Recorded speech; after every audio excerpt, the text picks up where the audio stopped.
Welcome back to Mr. Midnight. I'm your host, and tonight we're looking at 8 most disturbing true Alaskan lost camper stories. Before we start, I need to tell you something. A pizza delivery driver went hiking alone in Alaska. 6 days later, they found him.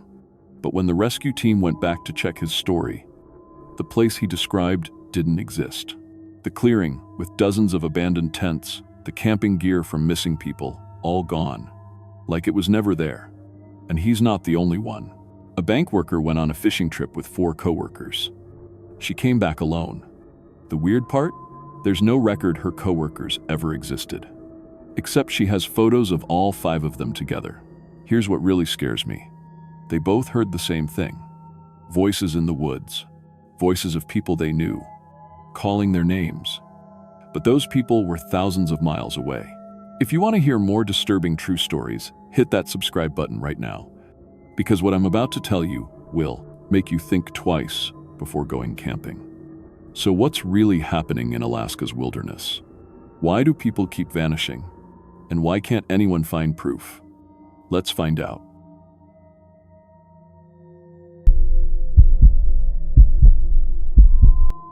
My name is Marcus Chen, and I've been delivering pizzas in Portland for 3 years. I know that doesn't sound like much, but when you're 26 and watching all your friends move on with their careers while you're still asking pepperoni or sausage, 40 times a day, 3 years feels like forever.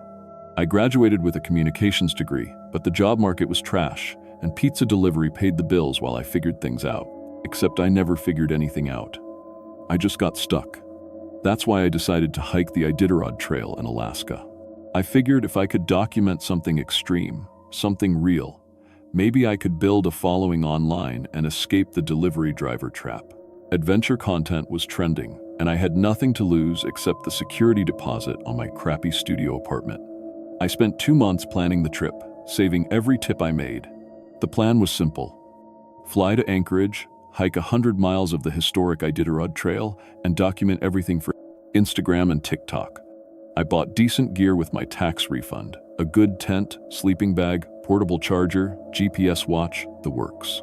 I even splurged on a satellite communicator for emergencies, since cell service would be non-existent out there. The night before I left Portland, I posted about the trip on social media. Pizza Guy Goes to Alaska got more engagement than anything I'd ever shared. For the first time in years, I felt like I was doing something that mattered. I flew into Anchorage on a Sunday in late August. The weather was perfect, clear skies, temperature in the 60s. I took a bus to Willow, which is where most people start the trail section I wanted to hike. The trail was well marked with wooden posts and metal signs. Everything looked exactly like the photos I'd studied online. Monday morning, I started hiking at sunrise. The trail was beautiful, thick spruce forests, open meadows, small streams crossing the path every few miles. I made good time, posting photos every hour or so. The engagement was incredible. People were actually following my journey, commenting with encouragement and questions. I made 15 miles the first day and camped at an official rest area with a fire ring and bear-proof food storage. That night, I felt proud of myself for the first time in years. I was actually doing it. Tuesday went even better. The trail stayed well marked, and I covered 12 miles without any problems. My GPS watch tracked everything perfectly, and my posts were getting shared by outdoor accounts with thousands of followers. I started thinking, maybe this could actually lead somewhere. Wednesday morning, that's when things started going wrong. About 6 miles into the day's hike, I came to a junction where a side trail branched off from the main route. It wasn't on my official Iditarod trail map, but it was clearly a real trail, well-worn path, recent footprints, even a few scattered energy bar wrappers that looked fresh. My GPS showed it heading northeast, which would cut maybe 5 miles off my route if it reconnected with the main trail further ahead. I figured it was a shortcut that locals used. The path looked easier too, less elevation gain than the official route. I decided to take it. That was the biggest mistake of my life. For the first hour, everything seemed fine. The trail was actually nicer than the main route, wider, better maintained, no fallen trees or boggy sections. I congratulated myself on finding a secret local route that would make great content. But after 2 hours, I started checking my GPS more often. The trail kept winding northeast, but I should have hit the main route by now. My watch showed I was completely off any mapped trail system. According to the GPS, I was hiking through empty wilderness where no trails existed. I stopped and tried to get my bearings. The trees all looked the same, thick spruce forest in every direction. No landmarks, no distant mountains visible through the canopy. I pulled out my paper map and compass, but they just confirmed what the GPS was telling me. I was somewhere I wasn't supposed to be. I decided to turn back and find the junction where I'd left the main trail. But I couldn't find it. I hiked back for 3 hours, following what I thought was the same trail I'd come in on. But nothing looked familiar. Every tree looked identical, every small clearing the same. The trail itself seemed different too, narrower in some places, wider in others, like it was changing while I walked. By late afternoon, panic was setting in. I'd been hiking for 7 hours and had no idea where I was. My satellite communicator wasn't getting a signal under the thick tree cover. My phone had no service, obviously, and the GPS was useless since I was off any mapped area. I set up camp early and planned to be more careful about backtracking in the morning. As I ate dinner from my camp stove, I tried to stay calm. People got turned around on trails all the time. In the morning, I'd find my way back to the main route. That night, around midnight, I heard voices calling from deeper in the woods. "Marcus, this way." I sat up in my sleeping bag, heart pounding. The voice sounded familiar, like my friend Jake from back home. But Jake was in Portland, probably delivering pizzas for the same place I used to work. "Marcus, we found the way out." Another voice. This one sounding like my sister Emma, but wrong somehow. Like a recording played at slightly the wrong speed. The voices kept calling for about an hour, always from different directions, always just far enough away that I couldn't see who was making them. I stayed in my tent and tried to ignore them.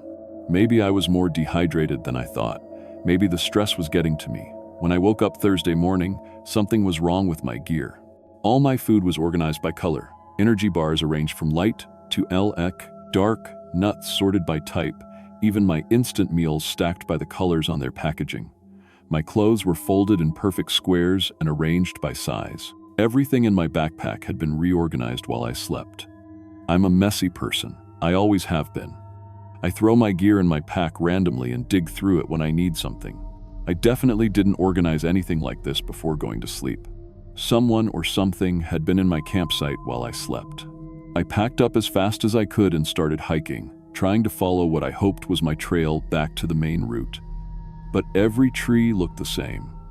Every clearing was identical. The trail seemed to split and merge randomly, creating new paths that hadn't been there the day before. By Thursday afternoon, I realized I was walking in circles. I'd found my own boot prints from earlier in the day, multiple times. The forest was somehow keeping me trapped. The voices got louder during the day. They weren't just calling at night anymore. They came from all directions, sometimes multiple voices talking at once, all using names of people I knew but getting the voices slightly wrong. Friday morning, I found my campsite from Wednesday night. Not a similar clearing, my actual campsite. The tent stakes I'd hammered into the ground were still there. The ashes from my fire were still warm. I'd hiked for 8 hours the day before and ended up exactly where I'd started. That's when I knew the forest wasn't natural. It was rearranging itself to keep me trapped. On Friday, I stopped trying to ignore the voices. Instead, I started following them to see where they led.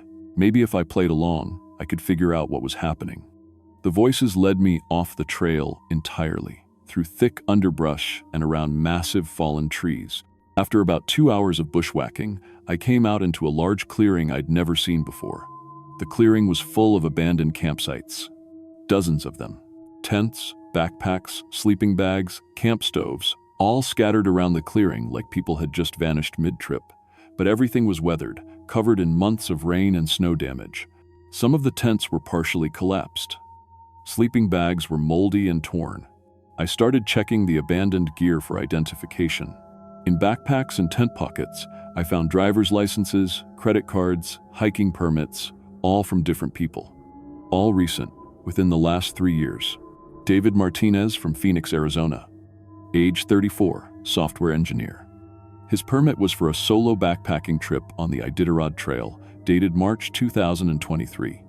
Sarah Williams from Denver, Colorado, age 28, nurse. Her ID was with gear for a wilderness photography expedition, dated August 2023. James Peterson from Seattle, Washington, age 31, accountant.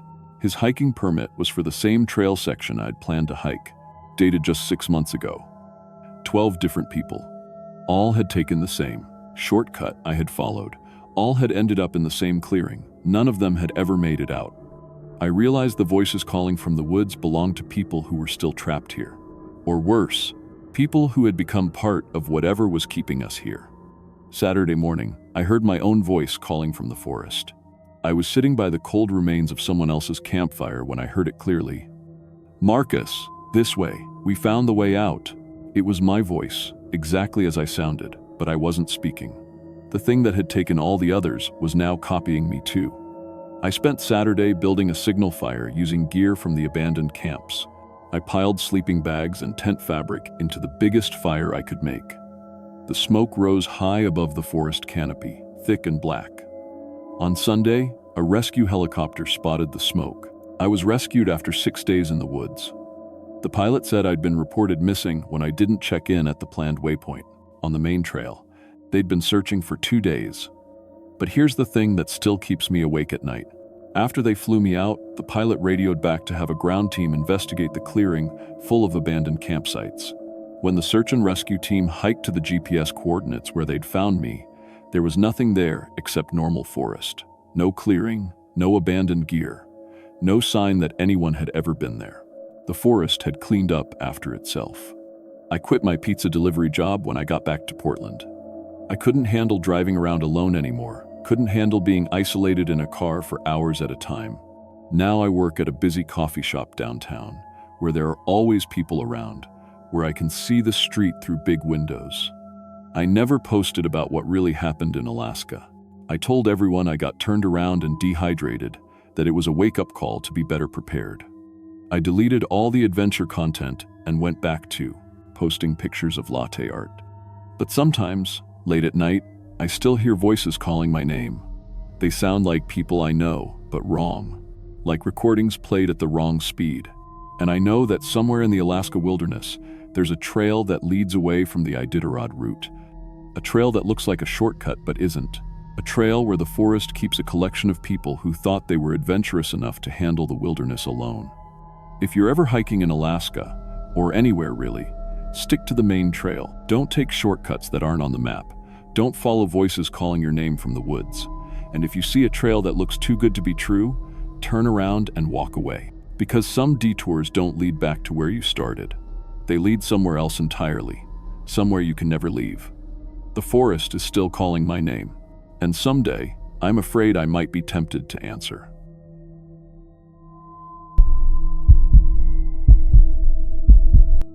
My name is Sarah Mitchell, and I've been working as a bank teller at Desert Sun Credit Union in Phoenix for 8 months now. I know that doesn't sound like a long time, but in banking, you learn fast or you don't last. I'd handled everything from angry customers screaming about overdraft fees to armed robbery training drills. I thought I was pretty good at staying calm under pressure. But what happened during our company fishing trip to Alaska last September changed everything I thought I knew about reality itself. I was still the new girl at the bank, you know? 23 years old, fresh out of college, trying to fit in with coworkers who'd been there for years. When Dave Martinez, our branch manager, announced the annual Alaska fishing trip during our monthly staff meeting, I jumped at the chance. 5 of us were splitting the cost of a remote cabin rental. Me, Dave, Linda from customer service, Janet from accounting, and Tom who handled business loans. Everyone kept talking about how amazing last year's trip had been. All the salmon they'd caught, the beautiful scenery. I'd never been fishing in my life, but I wanted to be part of the group. The plan was simple. Fly to Anchorage, rent a car, drive 4 hours north to Lake Seclusion. David found this cabin online, TPE, completely remote, right on the water, fully stocked with everything we'd need. No other people for miles around. Perfect for a long weekend of fishing and bonding with my new work family. I was so excited, I bought all new gear, waterproof boots, a tackle box, even one of those fancy fishing vests with all the pockets. We landed in Anchorage on a Thursday evening in late September. The rental car place gave us a big SUV, and Dave loaded our GPS with the coordinates. The drive north was incredible. Mountains everywhere, forests that seemed to go on forever, and barely any other cars on the road. As we got further from the city, cell phone towers disappeared completely. Dave said that was part of the charm. No work calls, no emails, just us and nature. Lake seclusion was exactly what the name promised. The cabin sat on a small hill overlooking the water, with a wooden dock stretching out into the lake. The water was so clear, you could see fish swimming 20 feet down. Janet said it looked like something from a postcard. Tom immediately started setting up his fishing rod, while Linda and I unpacked groceries. Dave knew all the best spots from the year before and promised we'd catch more salmon than we could eat. That first day was perfect. Dave guided us to a shallow bay where the salmon were running thick. I'd never seen anything like it, fish jumping right out of the water. So many you could almost walk across their backs. Tom caught 6 in the first hour. Linda screamed with excitement every time she hooked one. Even Janet, who usually worried about everything, was laughing and joking around. I managed to land 3 decent-sized salmon myself, which Dave said was impressive for a beginner. We grilled our catch that evening on the cabin's back deck, watching the sunset paint the mountains orange and pink. Linda had brought wine, and we sat around the fire pit telling stories about our worst customers at the bank. Tom did hilarious impressions of difficult clients. Dave shared fishing wisdom his grandfather had taught him. Janet admitted she'd been nervous about taking time off work, but this was exactly what she needed. Everyone agreed it was even better than last year's trip. The second day started out just as good. Tom headed out early to try a spot he'd scouted the day before, about a quarter-mile down the shoreline. The rest of us had a lazy breakfast and planned to meet up with him around noon. But when we walked down to his fishing spot, we found his rod and tackle box sitting by the water's edge. No Tom anywhere. Dave called his name while Linda and I searched the area. Tom's gear was set up perfectly, like he stepped away for a minute. His coffee thermos was still warm. But the lake was dead calm, and where he'd been fishing, the water was only knee-deep. Dave said sometimes people fall in and get swept away, but there wasn't any current, and Tom was a strong swimmer. We searched for 2 hours before giving up. Linda wanted to call 911, but our cell phones showed no signal. The nearest town with a phone was 50 miles back the way we'd come. Dave suggested we wait until evening in case Tom was just exploring or had gotten lost in the woods. But as the sun went down with no sign of him, we knew something was seriously wrong. Janet volunteered to hike out and get help. She'd been a cross-country runner in college and knew how to read trail maps. The plan was for her to leave after breakfast, follow the main trail back to the highway, and bring back search and rescue. Dave and Linda and I would stay at the cabin and keep looking for Tom. Janet packed water, energy bars, and the detailed map from the cabin's information folder. She left Friday morning in good spirits, promising to be back by evening with help. The trail was clearly marked, and the weather was perfect. But Friday evening came and went with no sign of Janet. Dave said the hike should have taken her 6 hours at most. By midnight, we were wondering if we should leave the cabin and follow the trail ourselves. Linda was getting hysterical, convinced that whatever happened to Tom had happened to Janet too. Saturday morning, we found Janet's clothes folded neatly on the front porch. Jeans, flannel shirt, underwear, hiking socks, everything she'd been wearing when she left. The clothes weren't dirty or torn, just carefully arranged like someone had done laundry and left it to be picked up. But no sign of Janet herself anywhere around the cabin. Dave examined the clothes while Linda and I searched the immediate area.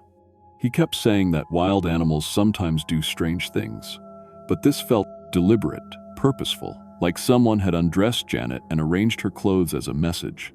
But who? We hadn't seen another person since leaving Anchorage. The cabin rental company had assured us we'd be completely alone. Linda refused to leave the cabin after that. She barricaded herself in the main room and wouldn't even go outside to use the bathroom. Dave and I spent Saturday searching every inch of the surrounding forest. We found the trail Janet had taken, followed it for about a mile, but saw no signs of her. No dropped items, no footprints, nothing. Saturday night, we heard Tom's voice outside the cabin, clear as day, calling for help. "Sarah, Dave, help me, I'm hurt," coming from the woods behind the cabin. Dave grabbed a flashlight and we both ran outside, But when we swept the tree line, nobody was there. Linda heard it too from inside. Just said it definitely sounded like Tom. But how could that be possible? Where had he been for 4 days? We called out into the darkness, but the voice didn't answer. Dave thought maybe Tom was delirious from being lost, and we should search the woods. But something about that voice bothered me. It sounded exactly like Tom, but also not quite right. Like someone doing a really good impression but getting the tone slightly off. Sunday morning, Linda was gone. Her bed looked slept in, covers pulled back like she'd just gotten up. But she wasn't in the bathroom, the kitchen, anywhere in the cabin. We found her reading glasses on the dock, sitting on the wooden railing. When I picked them up, they were still warm, like she'd just set them down. Dave was losing it by then. He kept saying something was picking us off one by one, hunting us. I couldn't argue with that logic.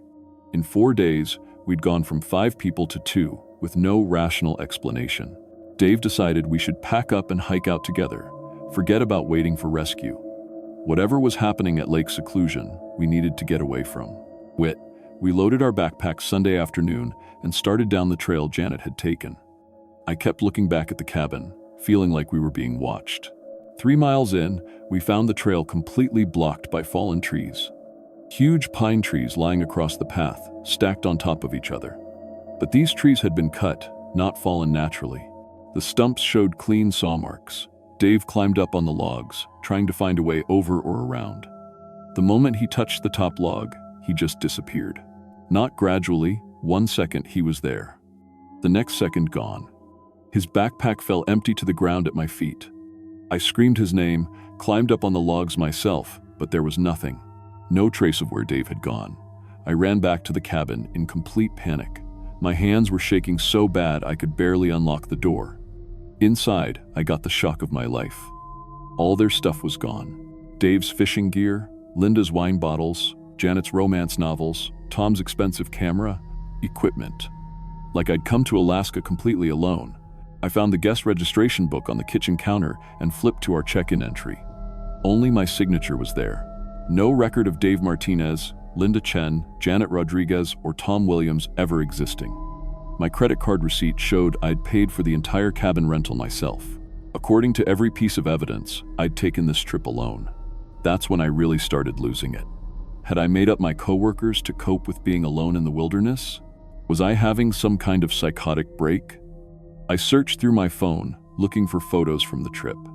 Most of my camera roll was empty, but I found 3 pictures from our first day fishing.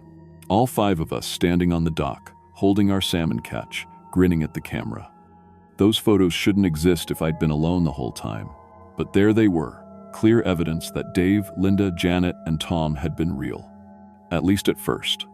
I built a signal fire on the dock and waited. For 3 days, I barely slept, just kept feeding the fire and watching the sky.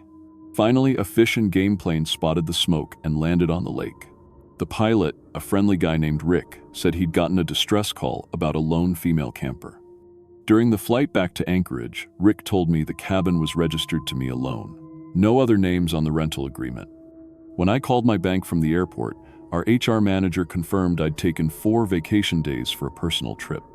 No company fishing trip had ever been scheduled, but here's the thing that still keeps me awake at night. Last month, I got a Christmas card addressed to my apartment. The return address said, Janet Rodriguez, with a Phoenix P.O. box number. Inside was a photo of Janet standing in front of Lake Seclusion cabin, wearing the same flannel shirt I'd found on the porch. On the back, someone had written, "Thanks for the great fishing trip. Can't wait for next year." I called the post office about the P.O. box. They said it had been rented 6 months ago by a Janet Rodriguez. But when I went there in person, the box was empty and abandoned. No forwarding address on file. I don't work at Desert Sun Credit Union anymore. Couldn't handle being around banks, around people who might not be real. I moved back home to Michigan and got a job at a small-town hardware store where I know everyone's been here for decades. But sometimes, late at night, I'll get a text message from a Phoenix number I don't recognize. Just a photo of 5 people fishing on a beautiful lake, all of them smiling at the camera. And if I look close enough, one of those people looks exactly like me.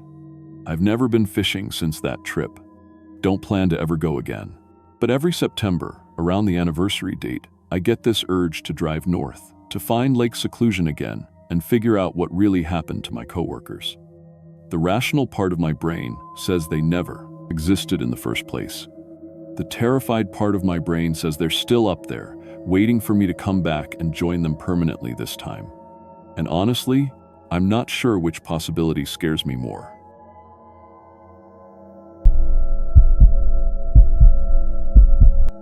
My name is Jordan Torres, and I've been grinding through dead-end jobs in Miami for the past 4 years. Coffee shop barista, retail worker, food delivery driver, you name it, I've probably done it.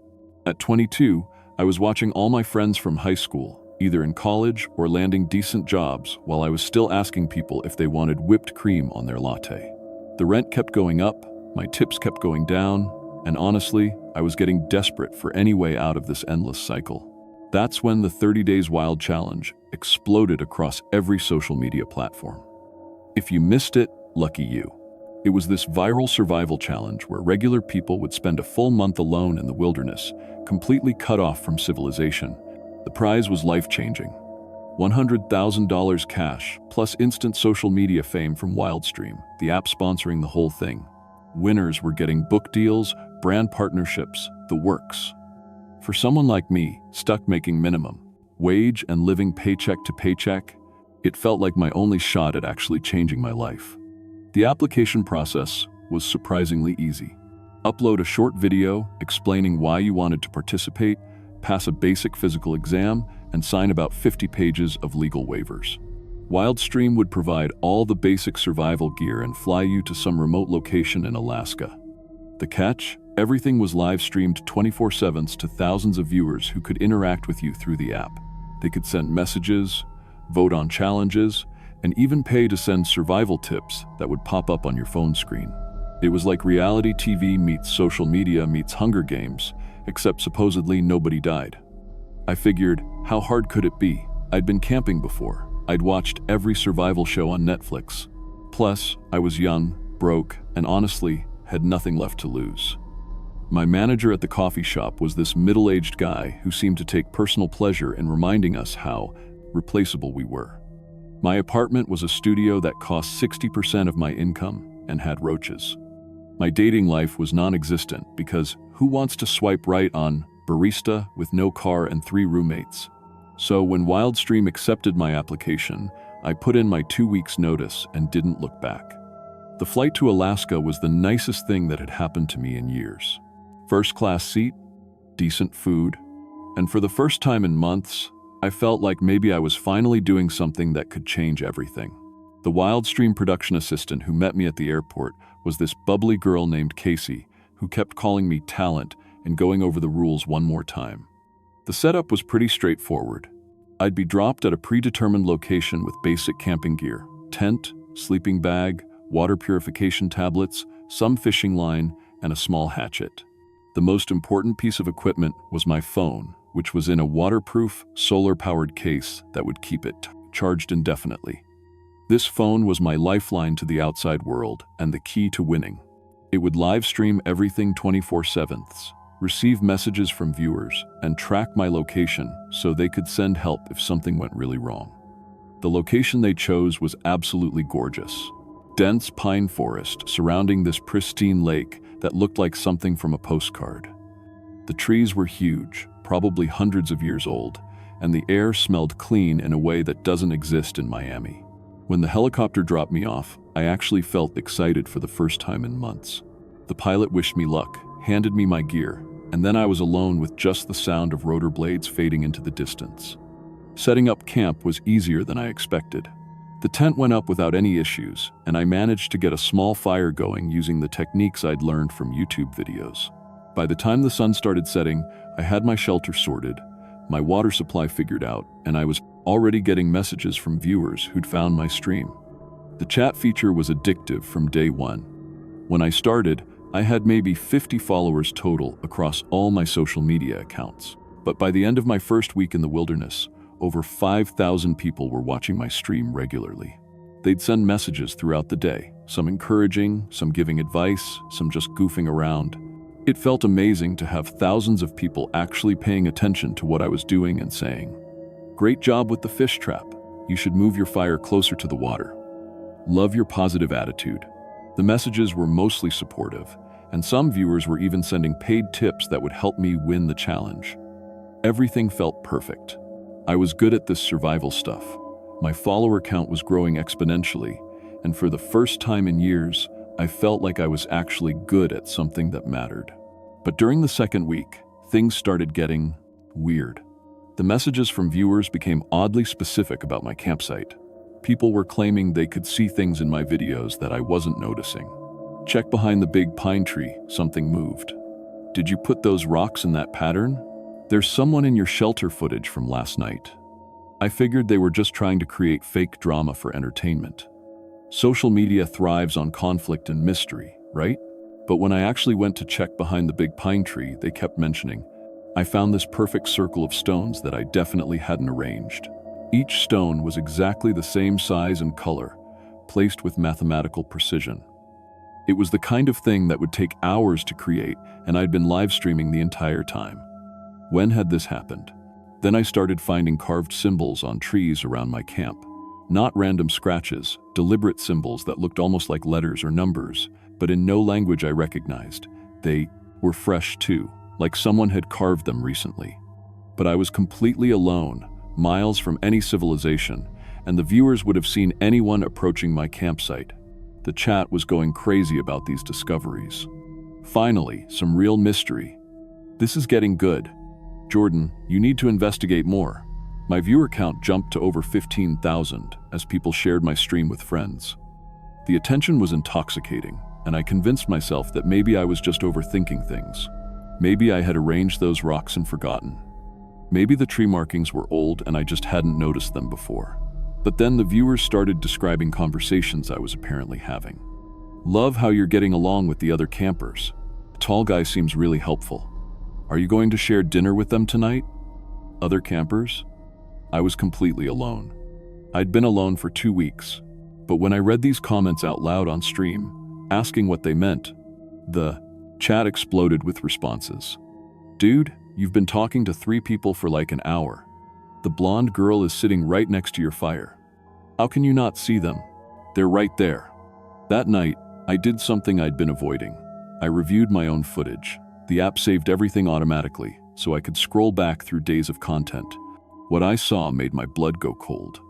There I was, having full conversations with empty air, laughing at jokes no one had told, sharing my dinner with invisible people, saying things like, "Oh, that's so funny," and "Yeah, I totally agree," to absolutely no one, for hours at a time. The worst part was how natural I looked doing it, not like someone having a mental breakdown, but like someone genuinely enjoying the company of good friends. I contacted Wildstream support through the emergency feature on my phone. They said this was completely normal. Isolation hallucination was a documented psychological phenomenon. Lots of pretension and do-mandy. People who spent extended time alone started talking to imaginary companions. They assured me I wasn't going crazy, just adapting to solitude in a perfectly normal way. They even said it often made for more engaging content, and my viewer numbers were proof of that. By week 3, my stream had become the most popular on the entire Wildstream platform. Over 50,000 people were watching daily, and the paid donations were pouring in. People were creating fan art of the other campers they claimed to see in my videos.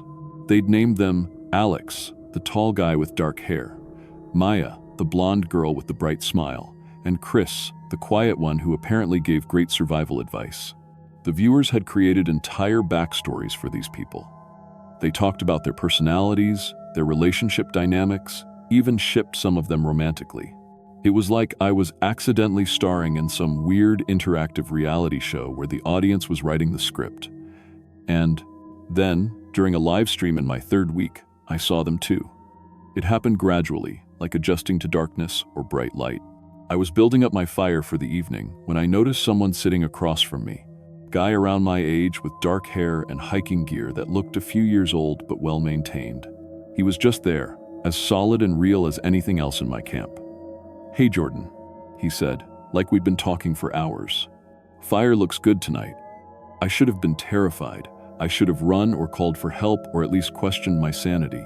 But somehow, it felt completely natural. Like he'd always been there, and I was just noticing him for the first time. "Thanks, Alex," I heard myself say, even though I'd never learned his name from anyone but the chat comments. Within an hour, I could see all three of them clearly. Alex, Maya, and Chris, sitting around my fire like old friends on a camping trip. They were friendly and helpful, giving me advice about fishing spots and weather patterns.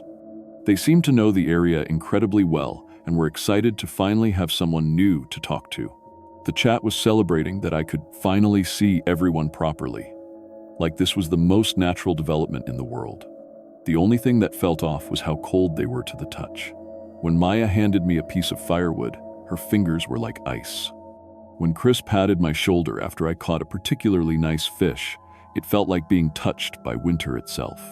But they explained they'd been camping there longer than me and were just more adapted to the cold. That night, I couldn't sleep, so I used my phone to research the location where I was camping. What I found made my stomach drop.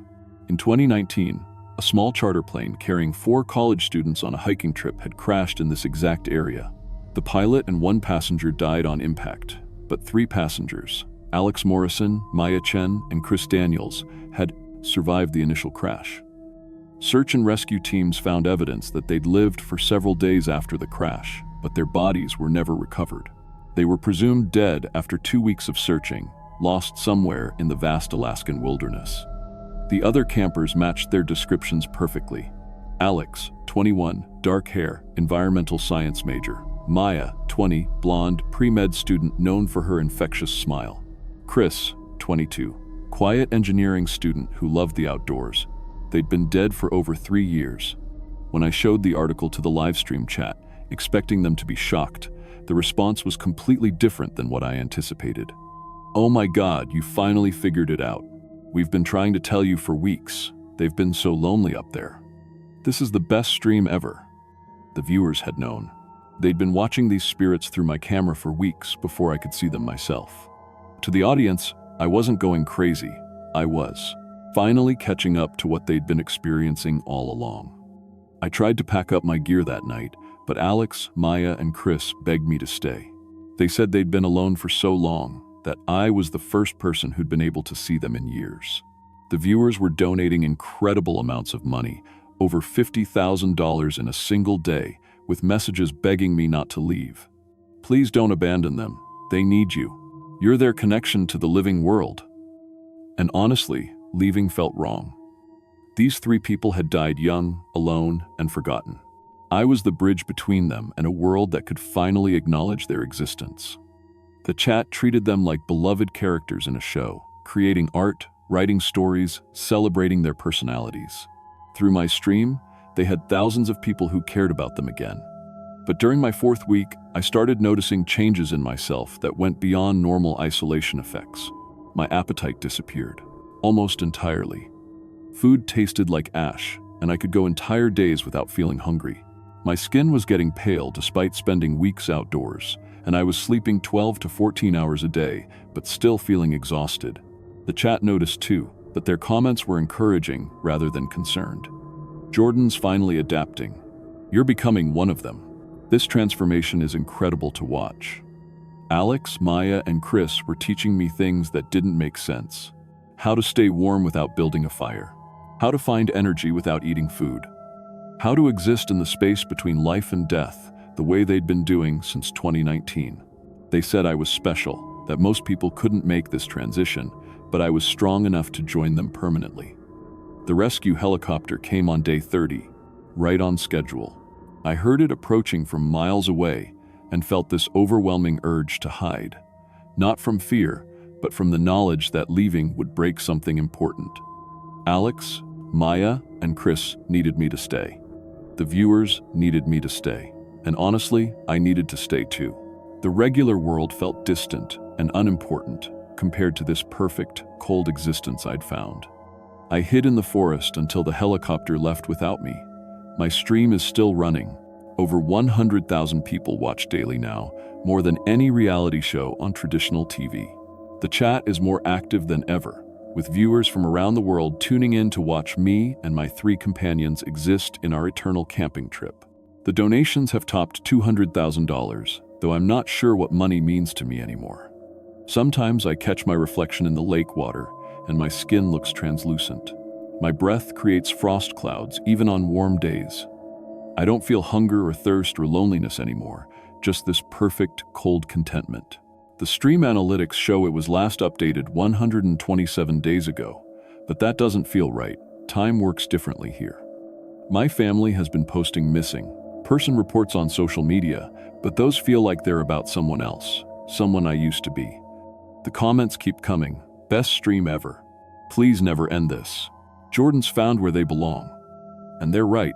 I have found where I belong. In this perfect moment between life and death, where thousands of people can witness something impossible, where 3 lost souls finally have the company they've been craving for years.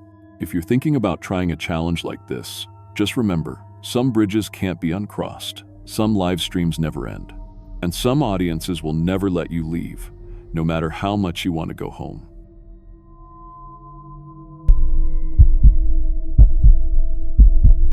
My name is Chris Martinez, and I've been working as a line cook in Chicago for 3 years.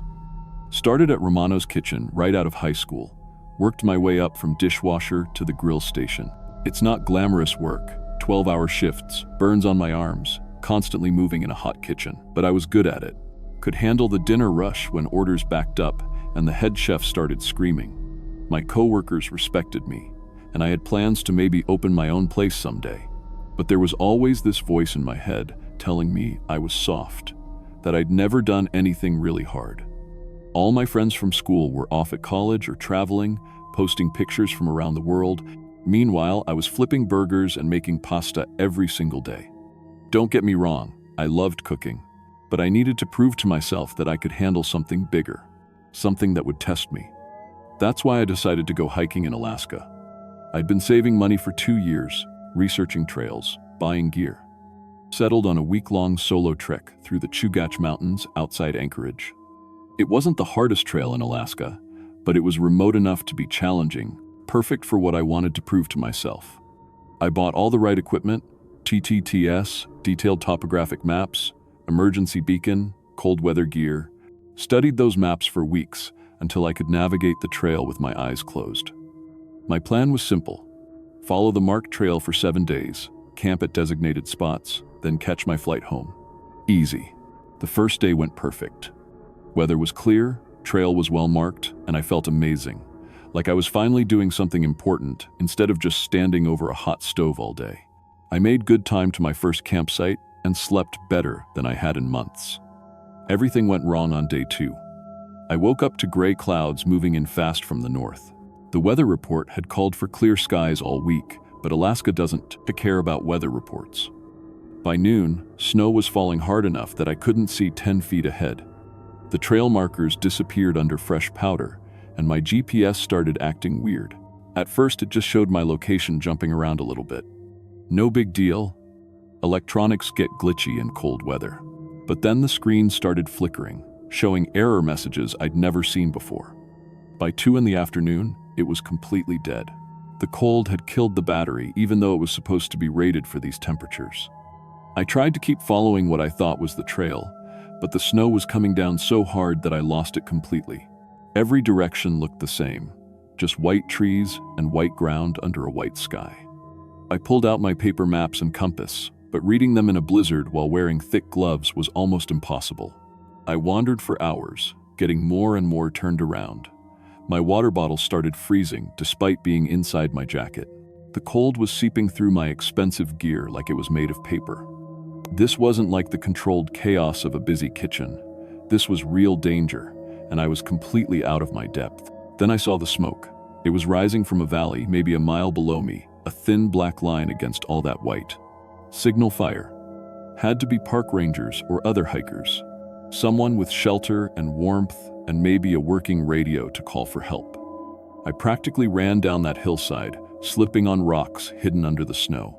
It took me 3 hours of hard hiking to reach the valley floor. By the time I got there, my fingers were numb and I couldn't feel my toes inside my boots. The fire was huge. Not just a little campfire. This thing was massive, with flames reaching 8 feet high. It was built in a perfect clearing with no trees for 50 yards in any direction. You could see it from miles away. Smart setup for a signal fire. But when I stumbled into that clearing, nobody was there. The fire was burning bright and hot, like someone had just added fresh wood, but there was no one around to maintain it. I called out, "Hello, anyone here?" but got no answer except my own echo.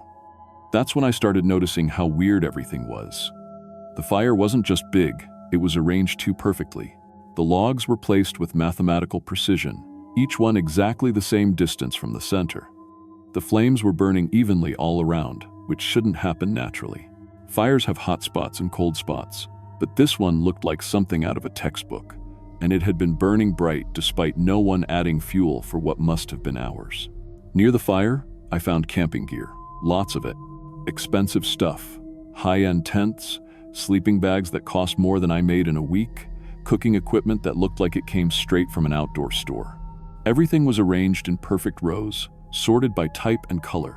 Sleeping bags lined up like they were on display. Food organized in neat piles, canned goods in one spot, dried meals in another. It looked more like a camping store than an actual campsite. I called out again, louder this time. "Hey, is anyone here? I'm lost and need help." Nothing. Just the wind through the trees and the crackling of that perfect fire. I figured whoever owned all this gear had gone to get more wood or maybe scout the area. They'd be back soon. So I set up my tent on the edge of the clearing and waited. That night, I heard voices. "Help, over here." The first call came from the north side of the clearing around 10 p.m. A man's voice, sounding urgent but not panicked, like someone who was hurt but not dying. I grabbed my flashlight and headed toward the voice. "Where are you?" I shouted back. "Over here, please help." But the voice was coming from a different direction now, south of the clearing. I turned my light that way and started walking. "Keep calling," I yelled. "I'm coming." The voice called again, from the east this time, then the west. I spent 2 hours stumbling around in the dark, chasing that voice, but I never found anyone. It just kept moving, always just out of reach. When I finally gave up and went back to my tent, something was wrong. My tent had been moved. Not far, maybe 20 feet to the left of where I'd set it up. But I knew exactly where I'd placed it, and this wasn't the spot. And my gear inside had been rearranged. My sleeping bag was laid out perfectly flat. My clothes were folded in neat stacks. My cooking supplies were organized by size. Someone had been in my tent while I was chasing voices in the woods. The next morning, there was more gear around the fire. Fresh supplies that hadn't been there the night before. A brand new tent, still in its stuff sack. Hiking boots in multiple sizes, arranged in a perfect line. Backpacks hanging from tree branches at exactly the same height. All high-end equipment, all clean and new looking, and still no personal items anywhere. No wallets, no phones, no pictures, no anything that would tell me who these people were. I spent that whole day waiting for the owners to show up. The fire never died down, even though I never saw anyone add wood to it. The voices started again around sunset. "Help us, we're injured." Same voice as the night before, exactly the same, not similar, identical. Like someone playing the same recording over and over. I followed the calls again, but they led me in circles. Up a steep slope where the voice seemed to be coming from empty air, down to a stream where there was no one waiting. The voice was always just around the next tree, just over the next hill. On the third day, I started to understand what was happening. I found the bones. They were scattered in the woods around the clearing, mixed in with more camping gear. Human bones, picked clean and arranged in neat piles just like everything else. Skulls in one area, lined up like they were on display. Leg bones in another spot, organized by length. The thing running this camp wasn't helping lost hikers, it was collecting them. I counted at least 15 skulls, 15 people who had seen that signal fire and thought they were saved. 15 people who had ended up as part of this thing's collection. My hands were shaking as I backed away from the bone pile. I needed to leave, right now. But as I turned toward my tent, I realized my gear was gone. My tent, my sleeping bag, my backpack, everything had been moved into the displays around the fire. My sleeping bag was now part of the perfect row with all the others. My tent was hanging from a branch with the rest of them. My cooking pot was sitting in a neat stack with dozens of identical pots. I was being added to the collection. That night, the voice got personal. "Chris, we need your help over here." It knew my name, and it wasn't using that generic man's voice anymore. This time it sounded like my mom. "Chris, honey, I'm hurt. Please come help me." Then my sister's voice. "Chris, where are you? I can't find my way back." Then my friend Jake from work. "Dude, I twisted my ankle. Can you give me a hand?" The thing had been listening to my phone calls somehow, learning voices from my contacts, practicing them. Each imitation was almost perfect, but wrong in small ways. My mom's voice was too calm. My sister sounded too formal. Jake never called me dude. I didn't chase the voices that night. Instead, I sat by the fire and tried to figure out what I was dealing with. The signal fire was a trap, a beacon visible for miles that would attract lost hikers like me. The thing running this operation had been doing it for years, maybe decades. Every piece of gear around me was a trophy from someone who had died here. And I was about to become trophy number 16. The voices got more aggressive on the fourth night. "Chris, get over here now. Chris, we're dying. Why won't you help us? Chris, it's your fault we're trapped." They were coming from impossible locations now. One time I followed my mom's voice up a cliff face, only to realize it was coming from thin air 100 feet above the ground. No injured person could survive up there, and there was nowhere for anyone to hide. Whatever was making these calls wasn't human. On the fifth day, I made my decision. I had to run. I gathered what gear I could find that wasn't part of the displays, just the basics to keep me alive. A water bottle, some food, my compass. The thing seemed to have rules about its collection. Everything had to be organized perfectly. If I could mess with that system, maybe it would be distracted long enough for me to escape. I waited until the voices started up again that evening. Then I kicked apart the neat piles of gear, scattered bones everywhere, threw cooking pots into the woods, made everything as messy as possible. The voices stopped immediately. For the first time in 5 days, the clearing was completely silent. Even the fire seemed to dim. I ran. I followed a stream downhill, figuring it had to lead somewhere eventually. The voices started up again behind me, but they were different now. Angry, desperate. "Chris, come back. You can't leave us. We need you here." They followed me for hours, always just behind the trees, but I never stopped running. My lungs burned in the cold air, and my legs felt like rubber, but I kept moving. The voices finally faded around dawn. I hiked for 2 more days, following that stream and living on melted snow and the few energy bars I'd grabbed. On the second day, a search and rescue helicopter found me. I was hypothermic and delusional, babbling about signal fires and voice traps. The rescue team said I'd been reported missing by my flight crew when I didn't show up for my return flight. They'd been searching for 3 days. When I told them about the signal fire, they organized a search of the area. But when they went to the coordinates I gave them, they found nothing.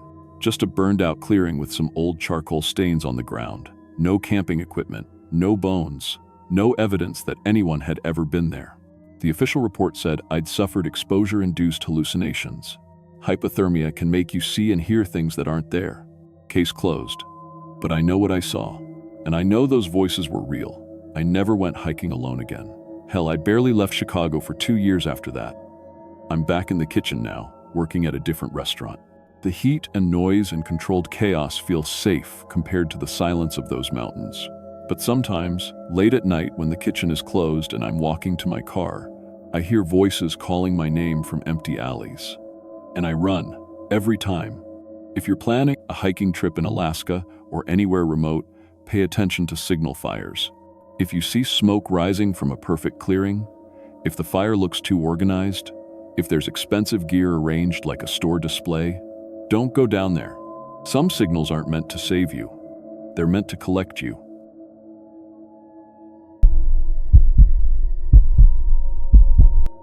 My name is Alex Rodriguez, and I need to tell you what really happened to me in Alaska 3 years ago. Not the sanitized version I told the FBI, not the watered-down story I give people when they ask about the scars. The truth, because after what I've learned since then, staying silent isn't an option anymore. I was 25, 6 months unemployed after the warehouse in Denver shut down. My savings were gone, my landlord was threatening eviction, and I was eating ramen twice a day to stretch my food stamps. That's when I found the posting on a sketchy job board I'd never heard of before. Alaska Wilderness Experience, paid training, $3,000 completion bonus. The website looked legitimate enough. Photos of pristine wilderness, testimonials from successful participants, even a Better Business Bureau rating. Alaska Adventure Experiences, they called themselves. The program was simple. Spend 2 weeks learning wilderness survival skills, document your experience for their promotional materials, and receive training certification plus the completion bonus.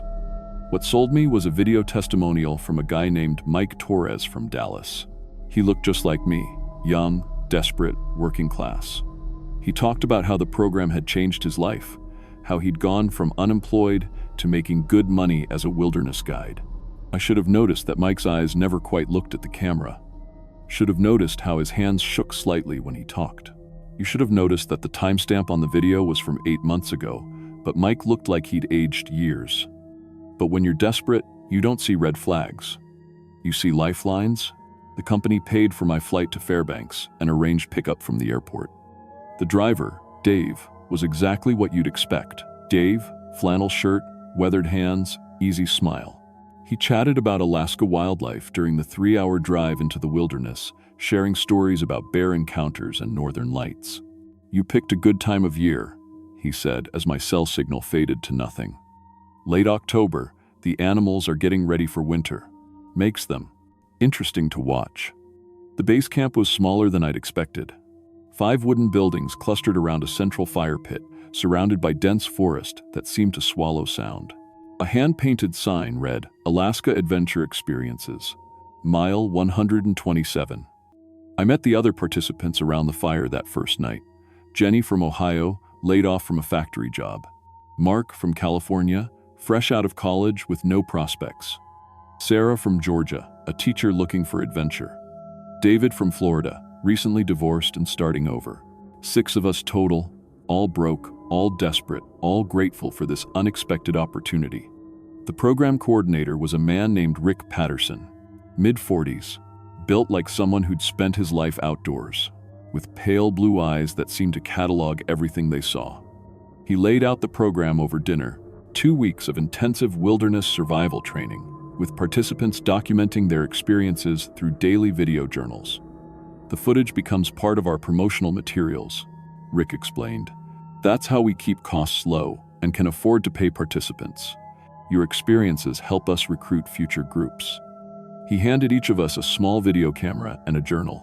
Daily entries, both written and recorded. Document everything, what you learned, how you felt, what challenges you faced. The more honest and detailed, the better. The training started before dawn the next day. Rick and his assistants, 2 quiet men named Carl and Jim, taught us shelter building, fire starting, water purification, and basic navigation. But something felt off about the instruction. They seemed less interested in teaching us to survive and more interested in teaching us to document our fear. "When you're building shelter," Rick would say, camera rolling, "talk about what scares you. What goes through your mind when you realize you're completely alone out here?" That night, I made my first video journal entry in my assigned cabin. Day 1 of the Alaska Adventure Experience. I said to the camera, "I'm learning a lot, but I have to admit, being this isolated is intimidating. We're probably 50 miles from the nearest town, with no cell service, no internet. If something went wrong out here, I don't know how we'd get help." I was just being honest, but Rick seemed particularly pleased when he reviewed our videos the next morning. Day 3 was when things started going wrong. We were practicing shelter building in different locations around the camp when Mark from California didn't return at the designated time. Rick and his assistants organized a search party, but we found no trace of him. "Sometimes people panic," Rick explained over dinner. "The isolation gets to them, and they try to walk out on their own." Mark probably headed for the main road. "We'll keep looking, but the best thing we can do is continue with the program." But Mark's belongings were still in his cabin. His wallet, his return plane ticket, the emergency contact information he'd filled out on arrival. When I mentioned this to Rick, he just shrugged. "People abandon things when they panic. I've seen it before." That night, from somewhere deep in the forest, I heard Mark calling for help. His voice was faint but unmistakable, echoing through the trees. "Help me, please, someone help me." I mentioned it to Jenny the next morning, and she'd heard it too. So had Sarah. When we told Rick, he looked genuinely concerned. "You might be hearing echoes," he said. "Sound travels strangely in dense forest. Sometimes old sounds get trapped and replay under certain atmospheric conditions." 2 more participants disappeared over the next 4 days. Sarah vanished during a solo navigation exercise. David didn't return from a water collection trip. Each time, Rick had explanations. Each time, their belongings remained untouched, and each night, we heard them calling from the forest, voices getting fainter and more desperate. By day 7, only Jenny and I remained. Rick gathered us around the fire that evening with what he called a special announcement. "Congratulations," he said, raising a cup of coffee and a toast. "You've completed phase 1 of the program. Most people can't handle the psychological pressure of true wilderness isolation, but you two have shown real resilience." He reached into a bag and pulled out 2 envelopes. "Phase 2 begins tomorrow, and it comes with a bonus. An additional $5,000 for each of you." Jenny and I exchanged glances. $5,000 was life-changing money for both of us. "What does phase 2 involve?" Jenny asked. Rick's smile didn't reach his eyes. "The ultimate wilderness survival experience. You'll be taken to a remote location with minimal supplies and challenged to survive for 72 hours completely alone. No contact with base camp, no safety net. Just you in the Alaska wilderness." He gestured toward his assistants. "Carl and Jim will monitor your progress from a distance using the video cameras. The footage from this exercise is what our premium clients really want to see. Genuine survival, desperation, real fear, authentic human responses to life-threatening situations." Something cold settled in my stomach. What kind of clients? "Wealthy outdoorsmen who want to experience wilderness survival vicariously," Rick replied smoothly. "They pay premium prices for authentic survival footage. Your struggles become their entertainment." That night, I couldn't sleep. The whole setup felt wrong, but I couldn't pinpoint why. The money was real. Rick had shown us certified checks with our names on them. The program was documented and seemed legitimate. But the missing participants, the voices in the forest, Rick's increasing interest in our fear responses. I decided to do some investigating. While Jenny slept, I snuck into Rick's office in the main lodge. His computer was password protected, but he'd left some paperwork on his desk. What I found made my blood freeze. Medical files on dozens of people, dating back 3 years. Blood types, allergies, dental records, emergency contact information. Each file was marked with dates and cryptic notes. Harvested 10/15, processed 11/3, client #7, successful hunt. At the bottom of each file was a payment record. Not payments to the participants, payments from numbered accounts for amounts ranging from $50,000 to $200,000. This wasn't a survival training program. It was a hunting preserve. And we were the game. I grabbed as many files as I could and ran back to my cabin to wake Jenny. She read through the documents with growing horror, her face pale in the flashlight beam. "We have to get out of here," she whispered. But when we tried to leave the cabin, Carl was waiting outside. He didn't say anything, just stood there blocking our path with his arms crossed. "Going somewhere?" Rick's voice came from behind us. He stepped out of the shadows with Jim at his side. "We know what this is," I said, my voice shaking. "You're hunting people." Rick sighed like a disappointed teacher. "I was hoping to keep the illusion going a bit longer. It's more interesting when the participants don't know until the hunt actually begins." He gestured to his assistants, who moved toward us with practiced efficiency. "You see, Alex, Jenny, there are people in this world with more money than they know what to do with. People who've hunted every animal on Earth and grown bored with conventional sport. They're willing to pay extraordinary amounts for the opportunity to hunt the most dangerous game of all." "You're insane," Jenny whispered. "I'm practical," Rick corrected. "Do you know how many people go missing in Alaska every year? Hundreds. Hikers, campers, adventure seekers who came up here looking for authentic wilderness experiences. Most of them are never found. The wilderness is vast and unforgiving, and search and rescue resources are limited." He nodded to Carl and Jim, who grabbed our arms. "We provide those authentic wilderness experiences. Our clients pay for the thrill of tracking and hunting human prey who've been trained just enough to provide interesting sport. The fear, the desperation, the will to survive, the intoxicating for people who've never faced real danger." They dragged us to a building I hadn't noticed before, hidden behind the main lodge. Inside was a basement that had been converted into a holding facility. Concrete walls, steel doors, and a row of cells. The missing participants were there. Mark, Sarah, David, and 3 others I didn't recognize, survivors from previous groups. They were alive but barely, thin, terrified, broken. "The hunt begins in 48 hours, Rick explained as his assistants locked Jenny and me into separate cells.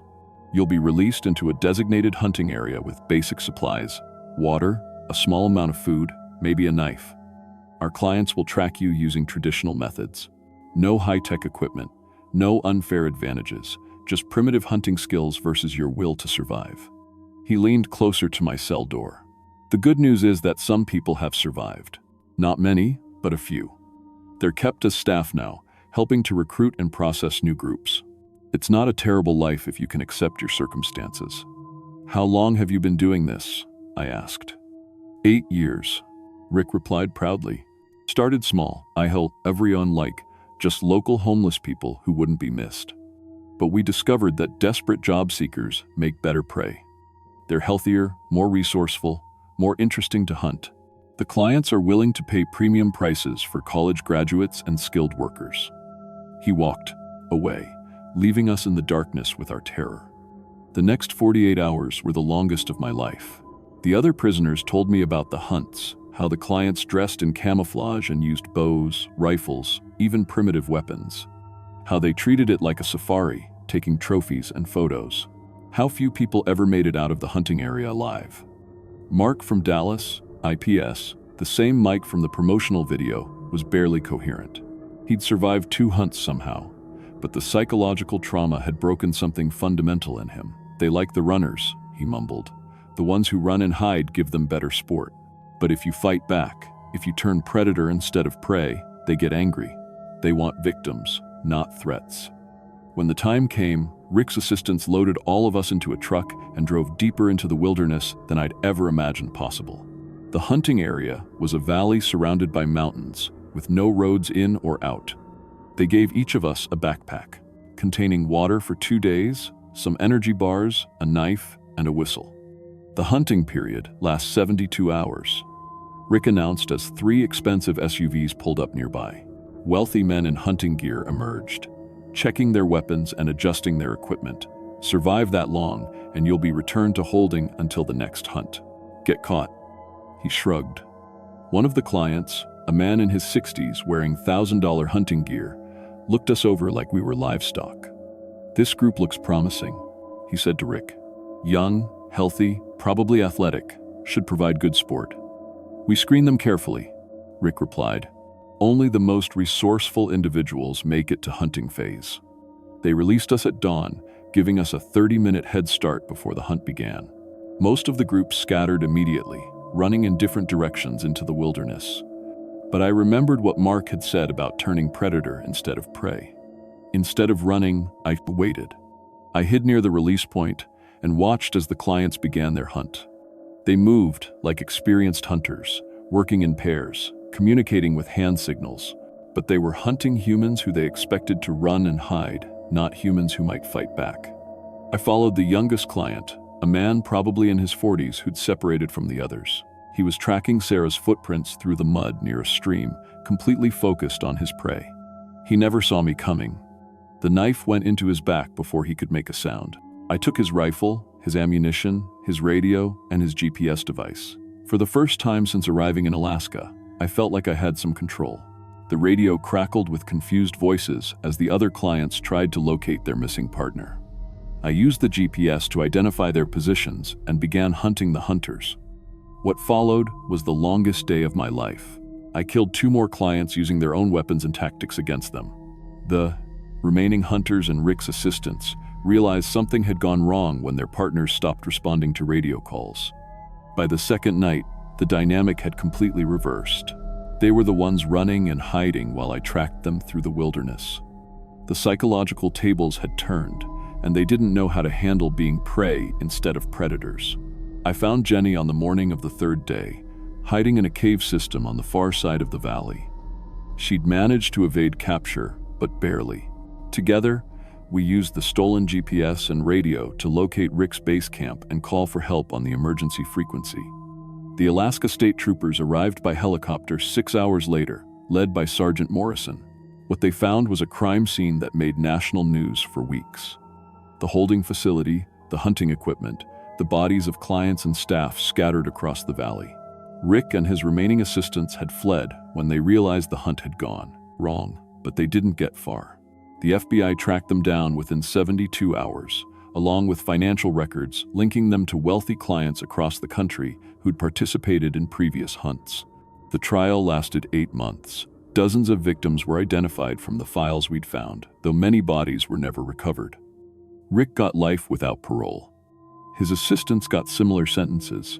The surviving clients who testified in exchange for reduced sentences revealed a network of human hunting operations across Alaska, Montana, and northern Canada. But here's what didn't make the news, what I couldn't tell the FBI because they wouldn't have believed it. Rick's operation wasn't unique, it was franchised. During the trial, I learned about similar operations in other remote locations. The business model was too profitable to remain isolated to one group. The promotional videos, the job postings, the systematic targeting of desperate people, it was all being replicated by other groups who'd learned from Rick's success. I started researching missing persons cases in wilderness areas across the country. The patterns were unmistakable. Young adults responding to too-good-to-be-true job opportunities in remote locations. Adventure seekers attracted to authentic wilderness experiences. People who'd told their families they were starting new lives in distant places. 3 years later, I've documented over 40 similar operations across North America. Most are still active. The clients pay enough money to ensure that local law enforcement either looks the other way or gets bought off entirely. And the victims are chosen specifically because their disappearances won't trigger major investigations. I've become something I never expected. A hunter hunting hunters. Using the skills Rick's program inadvertently taught me, I've been systematically identifying and exposing these operations. Sometimes the authorities listen, sometimes they don't. Sometimes I have to take more direct action. This isn't a story with a clean ending where justice prevails and the bad guys get caught. This is a story about an industry that's grown too profitable to stop, sustained by people wealthy enough to buy their way out of consequences and desperate enough victims to keep the supply chain flowing. If you're reading this, if you've ever been desperate enough to consider responding to wilderness job opportunities that seem too good to be true, please understand, they are. The people who run these operations have perfected the art of identifying and exploiting desperation. They know exactly what promises will make you ignore your survival instincts. And if you're someone with enough money to consider paying for the ultimate hunting experience, know that I'm out here. I know who you are, I know what you've done, and I'm very good at what Rick taught me to do. The hunt never really ended, it just changed direction.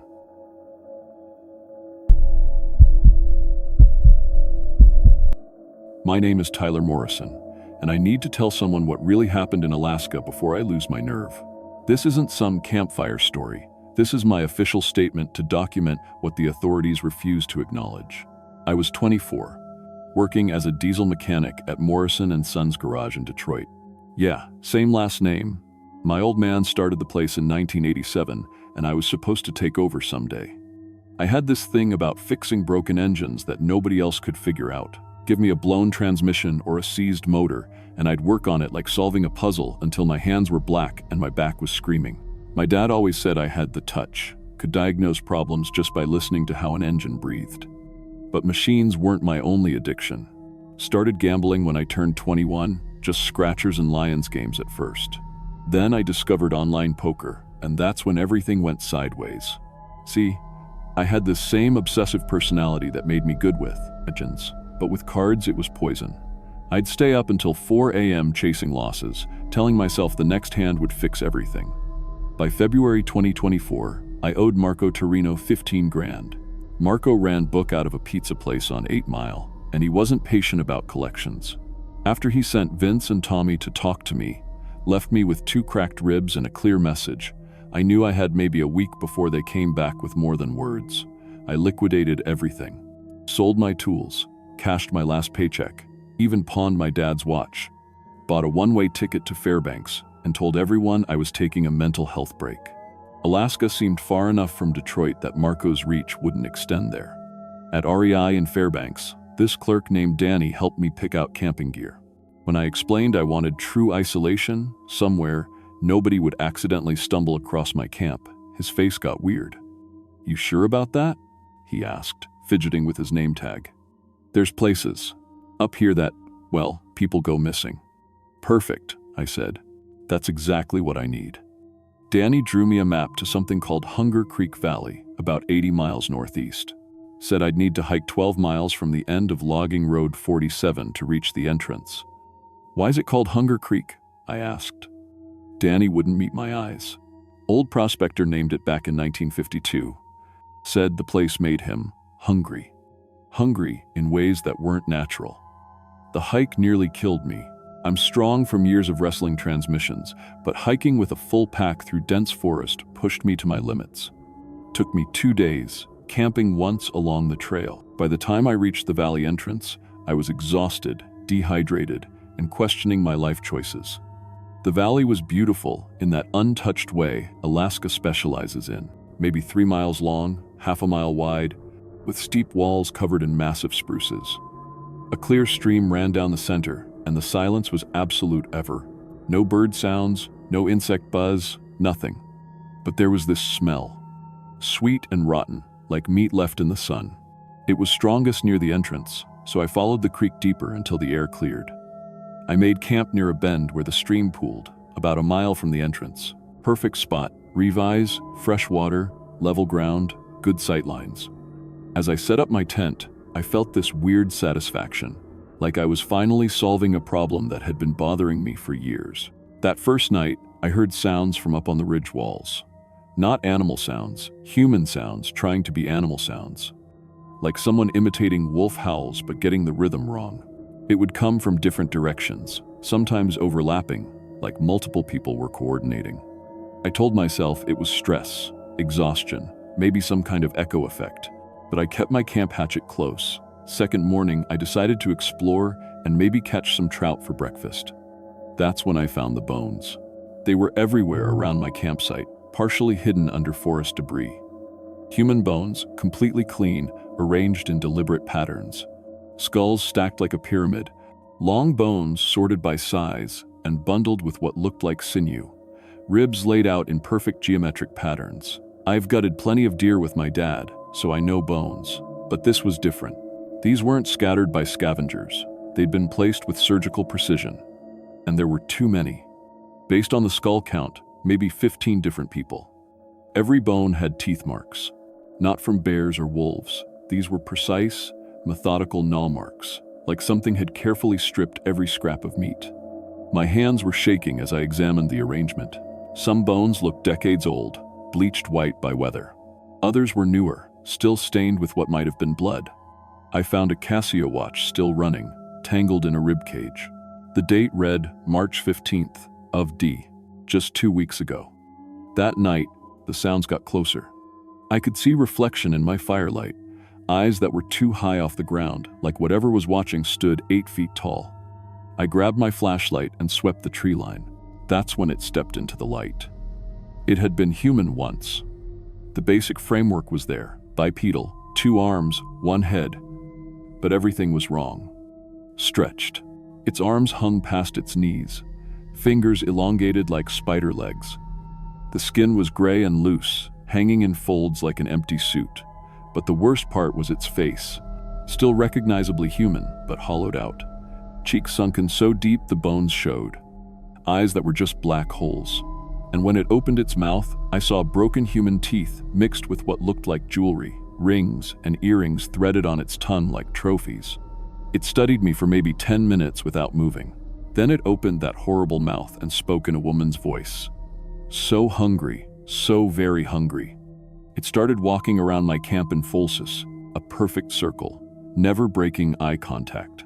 Every few steps it would stop, sniff the air with nostrils that were too wide, and run that jewelry-laden tongue across its lips. I sat by my fire all night with the hatchet in my lap, watching that thing circle me like a shark. When dawn broke, it melted back into the forest without making a sound.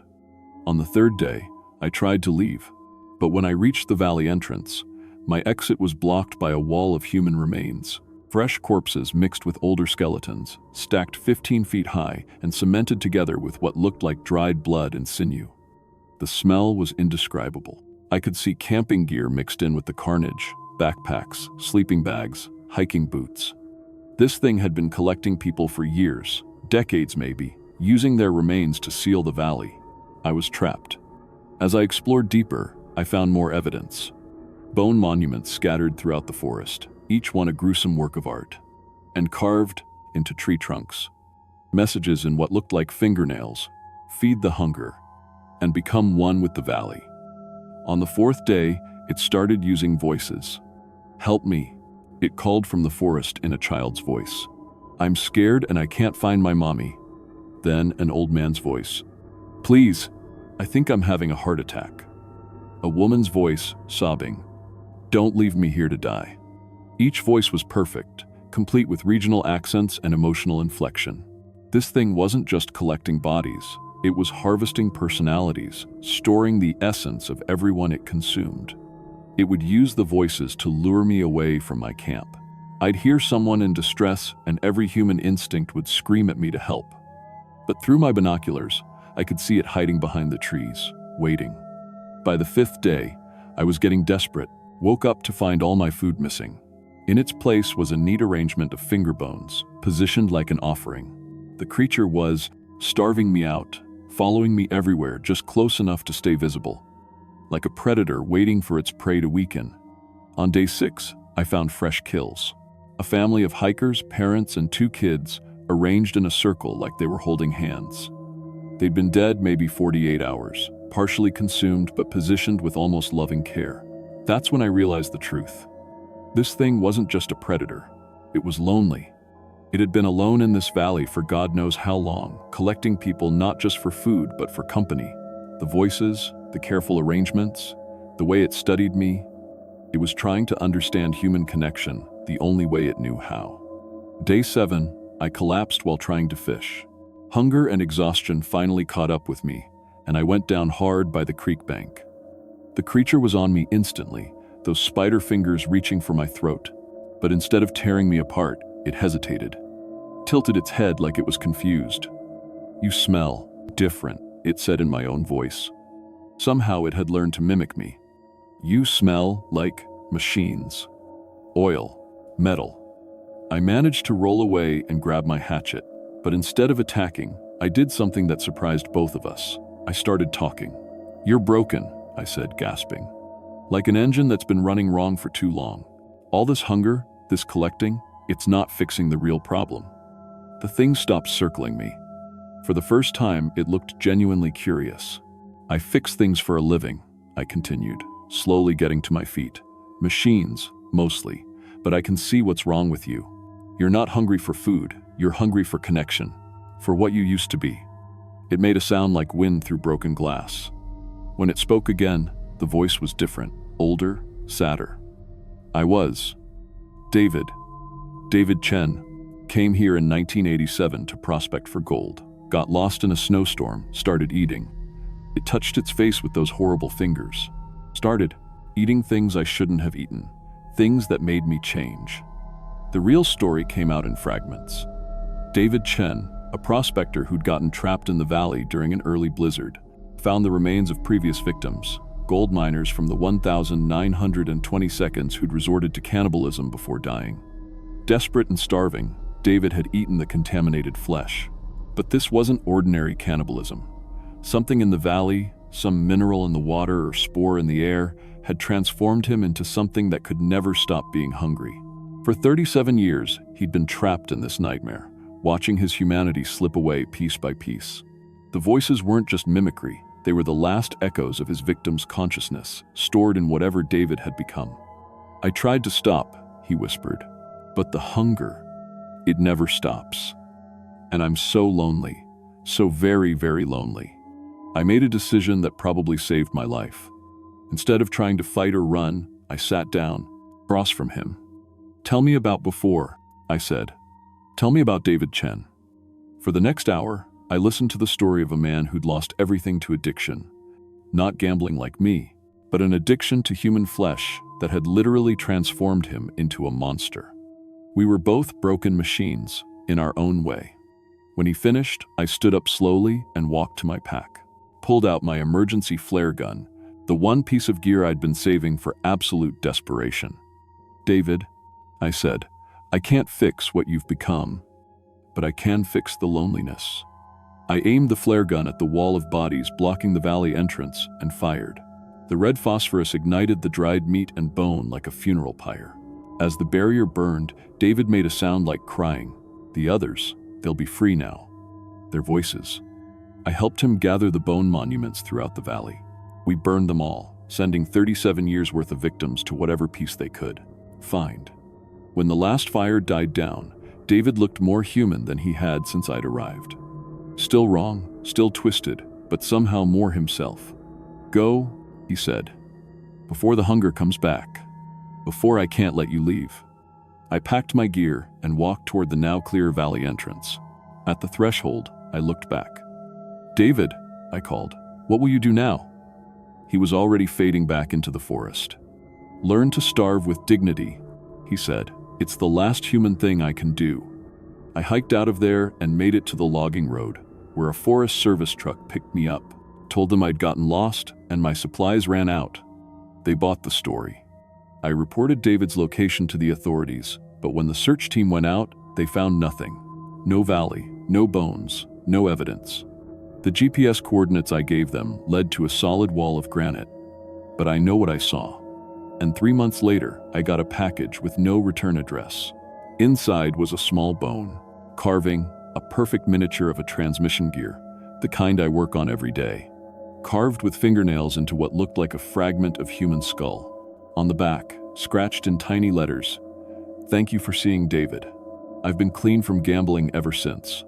Turns out almost becoming monster food puts your problems in perspective. I still work on engines, still solve problems other mechanics can't figure out, but now I know that some things can't be fixed. Some hungers can't be fed. And sometimes, the most human thing you can do is choose to starve rather than feed the beast inside you. The authorities can deny it all they want, but somewhere in Alaska, there's a valley where a man named David Chen is learning to die human. And every day he resists, the hunger is a small victory over the monster he became. That package proved he's still fighting, still remembering what it means to be David instead of just the thing that ate him. And maybe that's enough. Maybe that's all any of us can hope for when we're faced with our own particular hungers.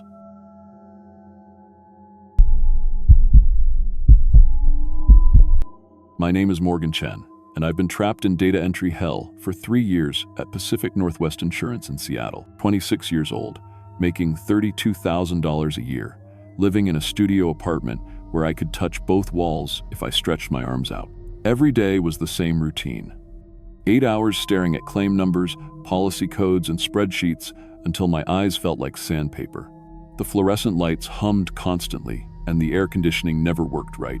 My supervisor, Janet, breathed down our necks like a prison warden, timing our bathroom breaks and monitoring our keystrokes per minute.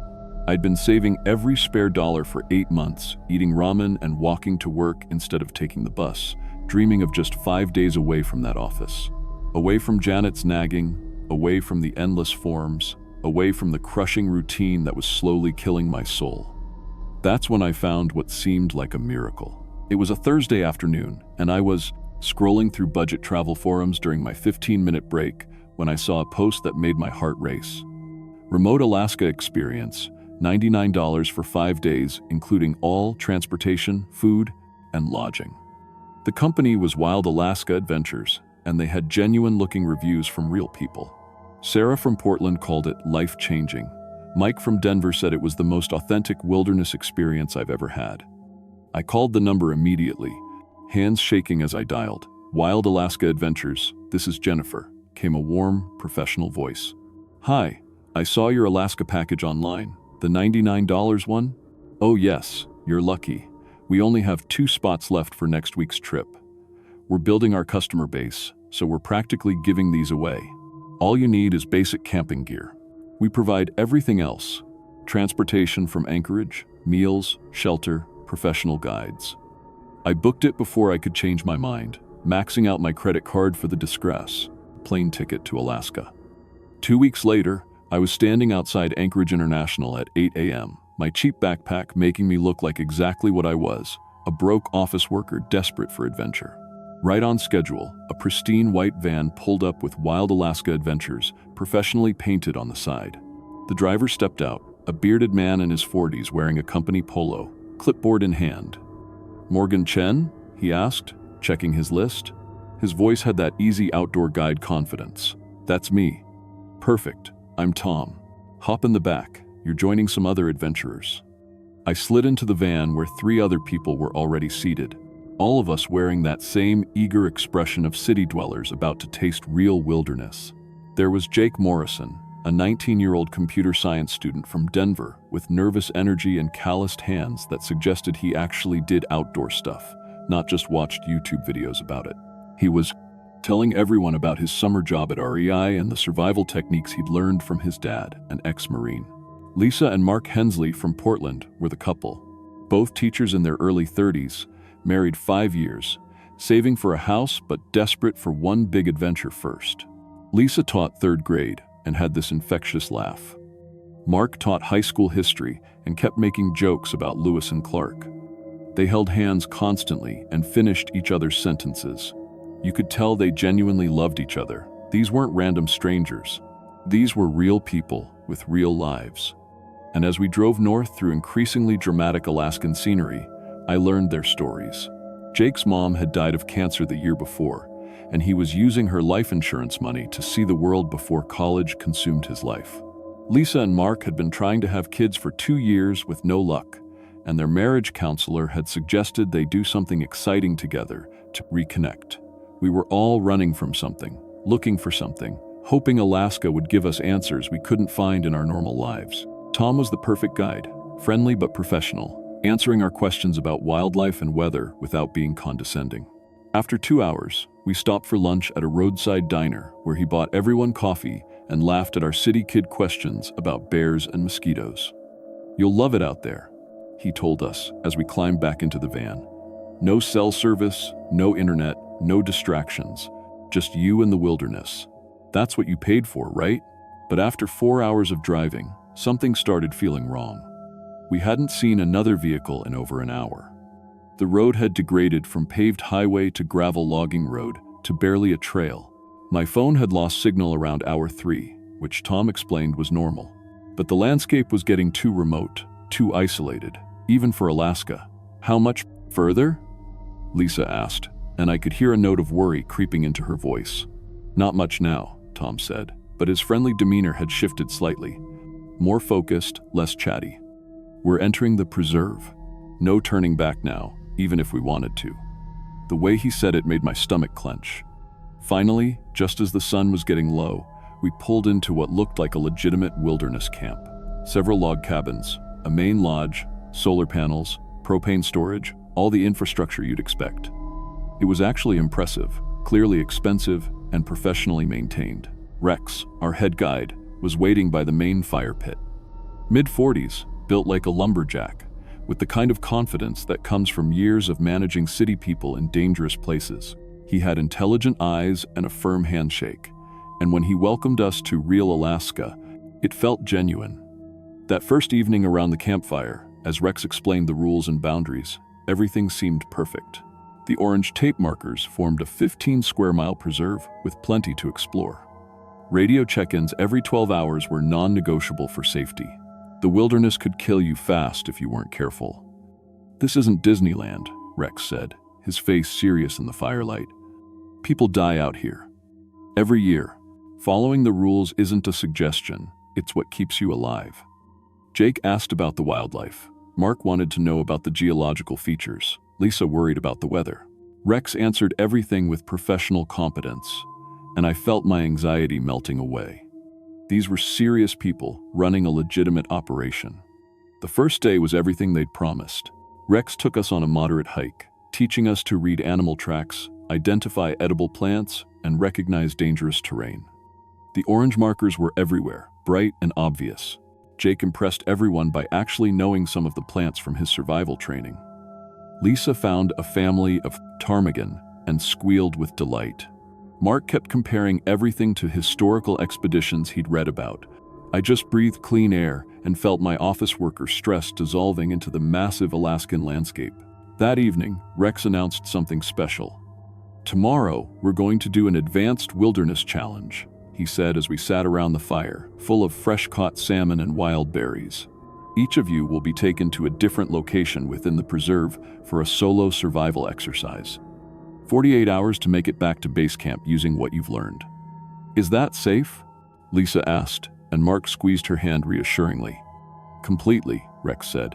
"You'll have emergency radios and we monitor everyone constantly. It's the capstone experience, 7 Rule-ness.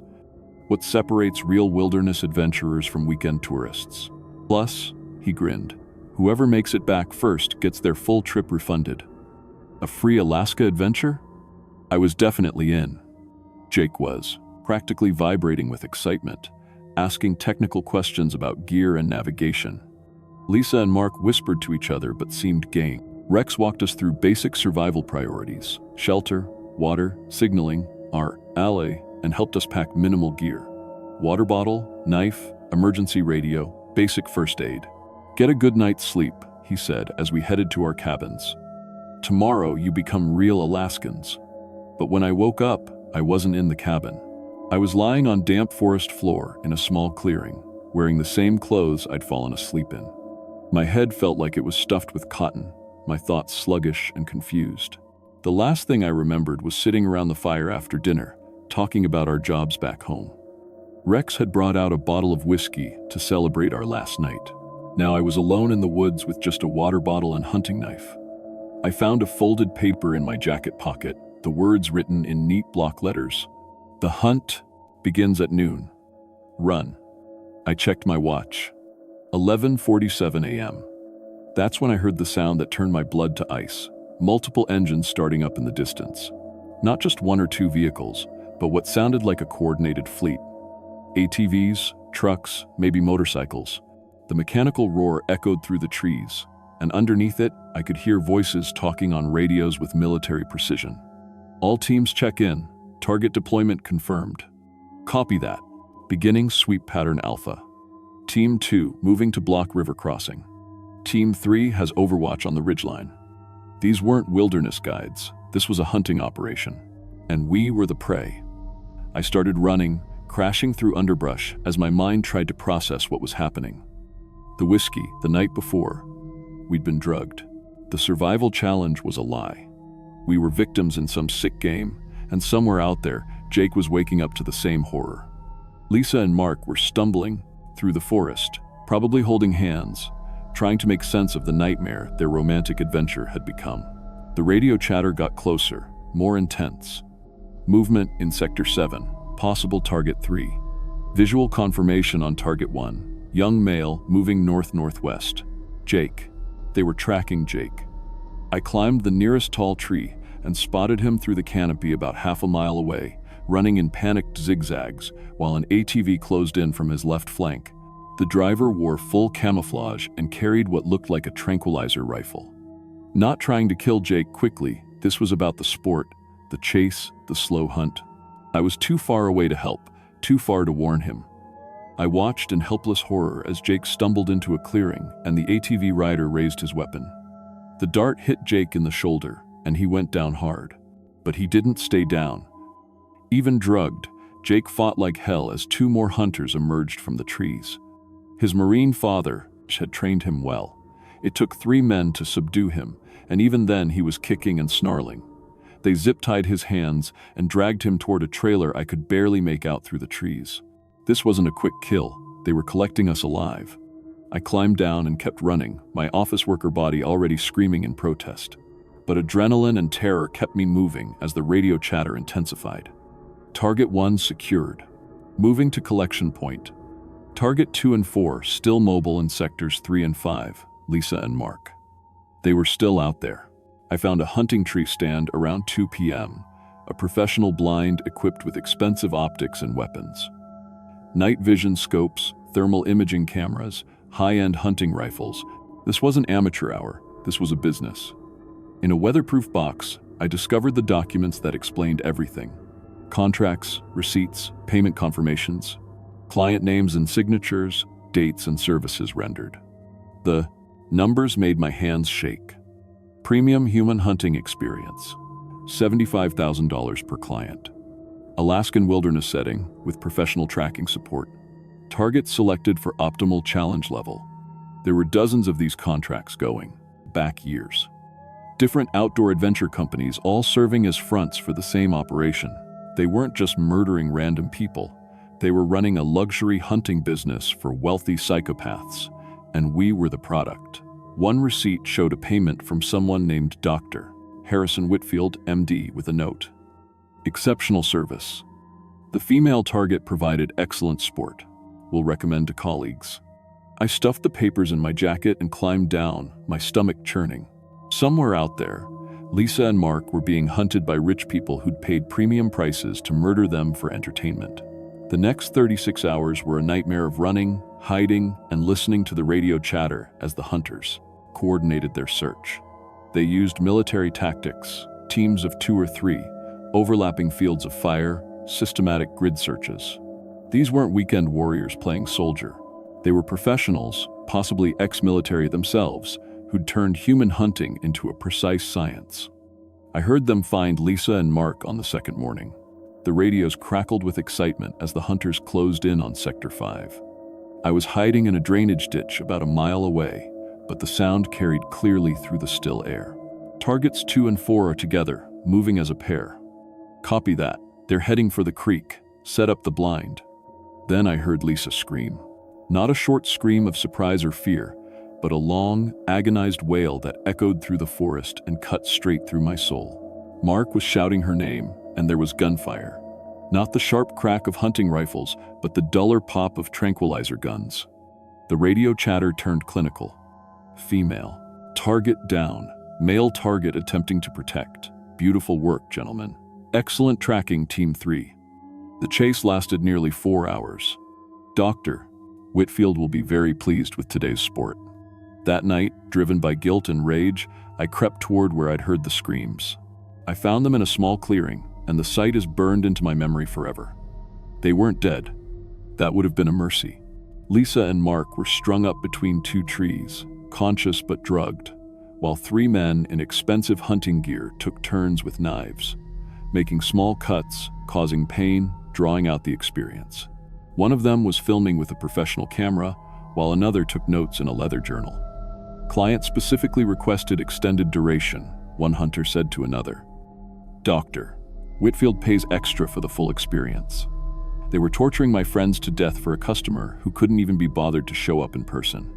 I wanted to help them, but I was one terrified office worker against 3 armed professionals. All I could do was watch and memorize faces, promising myself that if I survived, these monsters would face justice. Lisa saw me in the shadows. Our eyes met across 30 yards of forest, and she mouthed a single word, run. So I did. I ran like a coward while my friends died. But I also did something else. I took photographs, lots of them, using the camera feature on the emergency radio they'd given us. The hunters were so focused on their victims, they never noticed the click of the shutter or the brief flash. I got their faces. I got their license plates. I got documentation of their mobile command center and equipment cache. And most importantly, I got photographs of the contracts and payment records from that hunting blind. The orange boundary markers I'd seen during orientation weren't safety zones, dull. They marked the edges of a hunting preserve designed to contain prey. When I finally reached what should have been the main road on day 3, I found a 10-foot chain-link fence topped with razor wire, disguised to look like natural forest barriers from the inside. But I'd been thinking like a data entry clerk, not a victim. All those years of mindless office work had taught me one thing: every system has flaws, and the flaws are usually in the paperwork. Someone had to maintain this fence. Someone had to pay for the electricity that ran the motion sensors. Someone had to file reports with the state about land usage. I followed the fence line for 6 hours until I found what I was looking for. A maintenance access point with a control panel and warning signs about electrical hazards.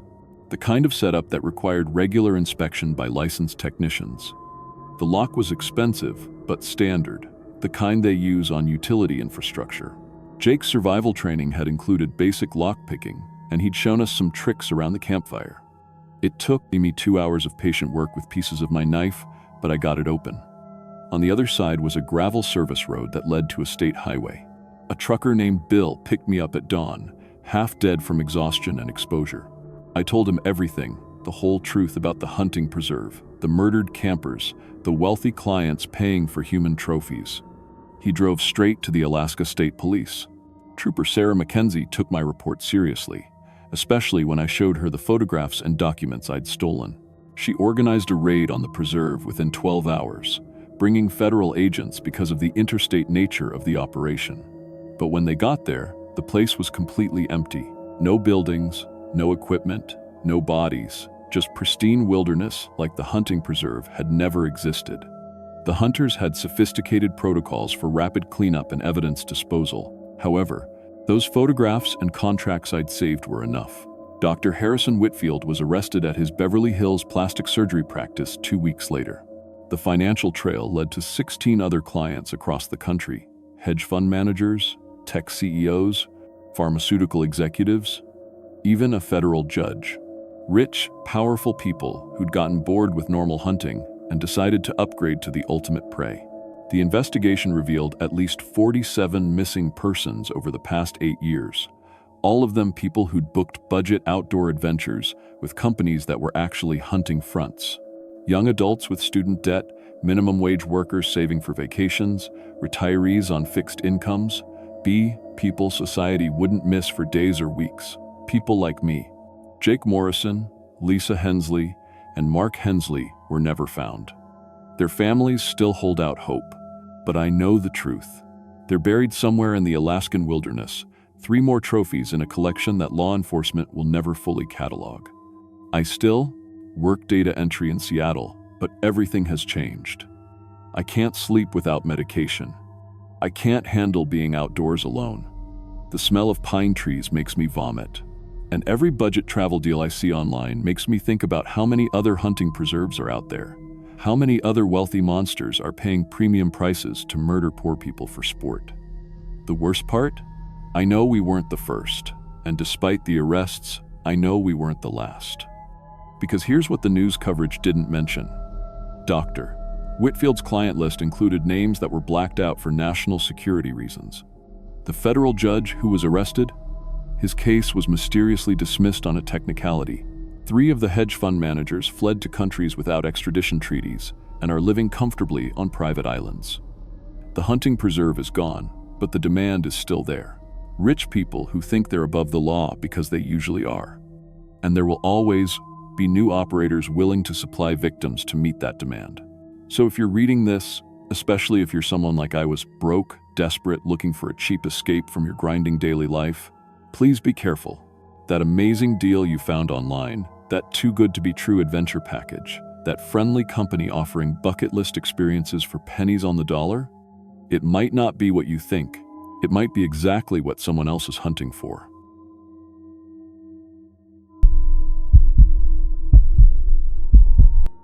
My name is Jake Morrison, and I've been a wilderness guide in Alaska for 12 years.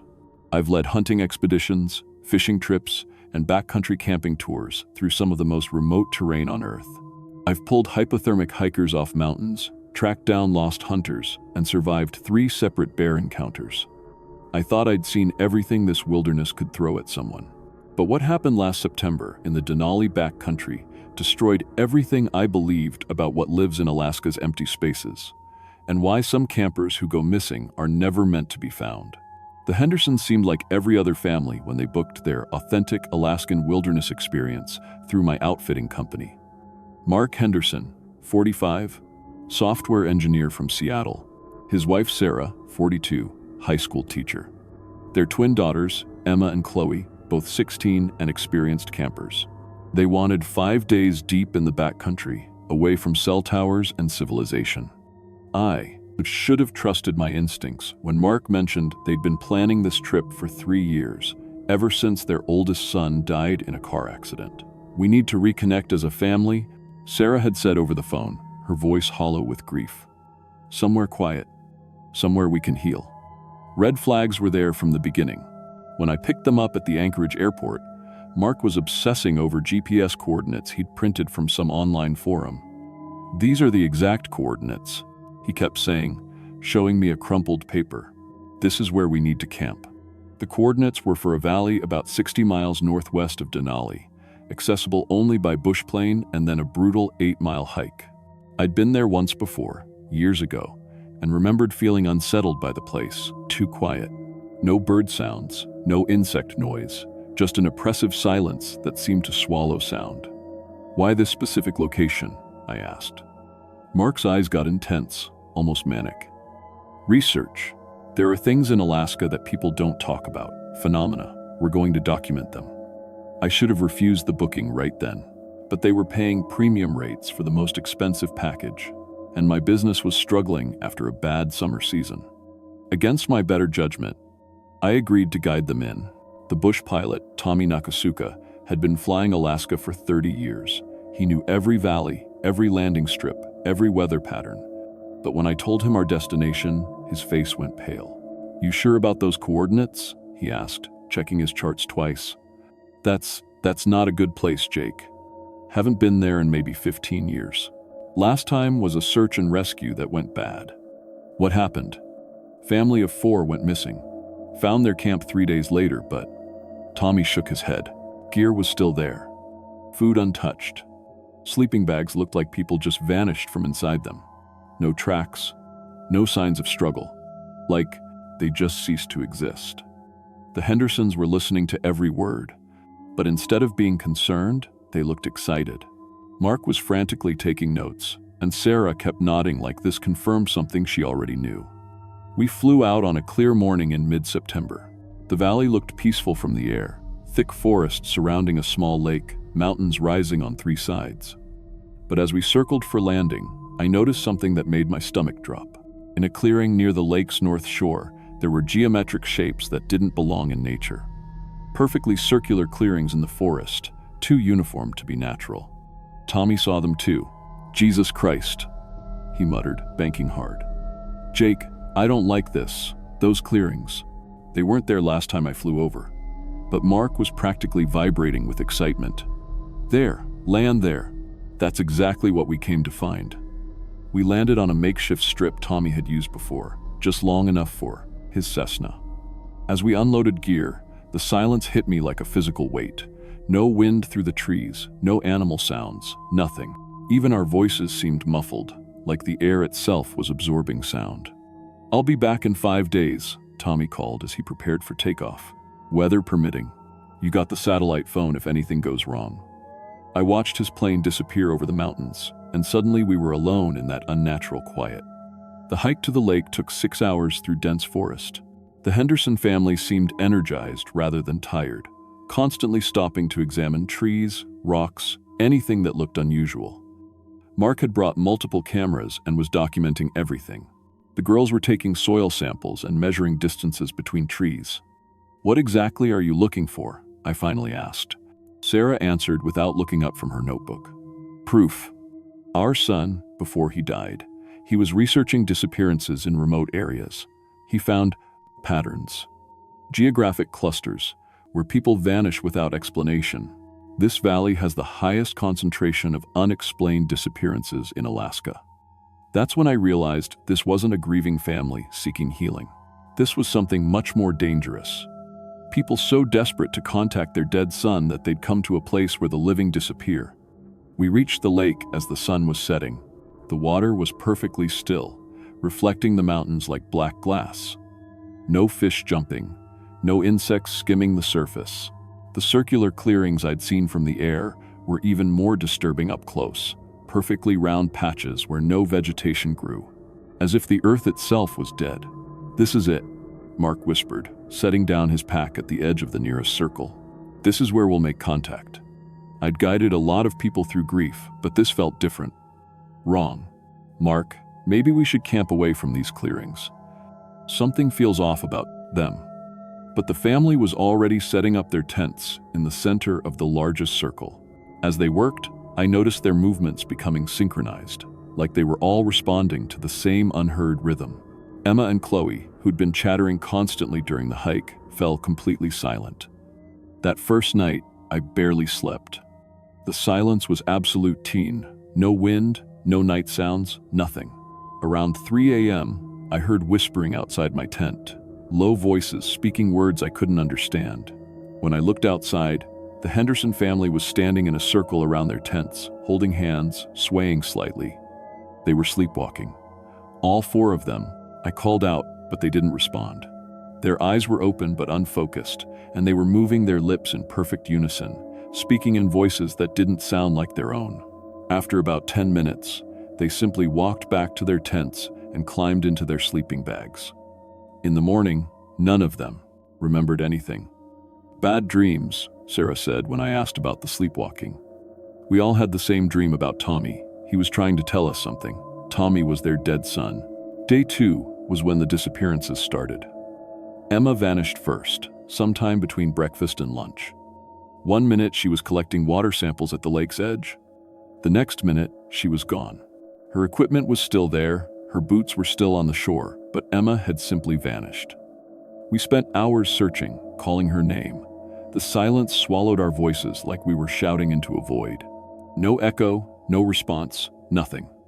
She's with Tommy, Sarah said with disturbing calm. He's showing her something. Mark was filming everything obsessively, documenting Emma's disappearance like it was a scientific experiment. This is what we came for, he kept saying. This proves the theories. I grabbed the satellite phone to call for emergency extraction, but it wasn't working. No signal, even though I was standing in an open clearing. The GPS wasn't working either.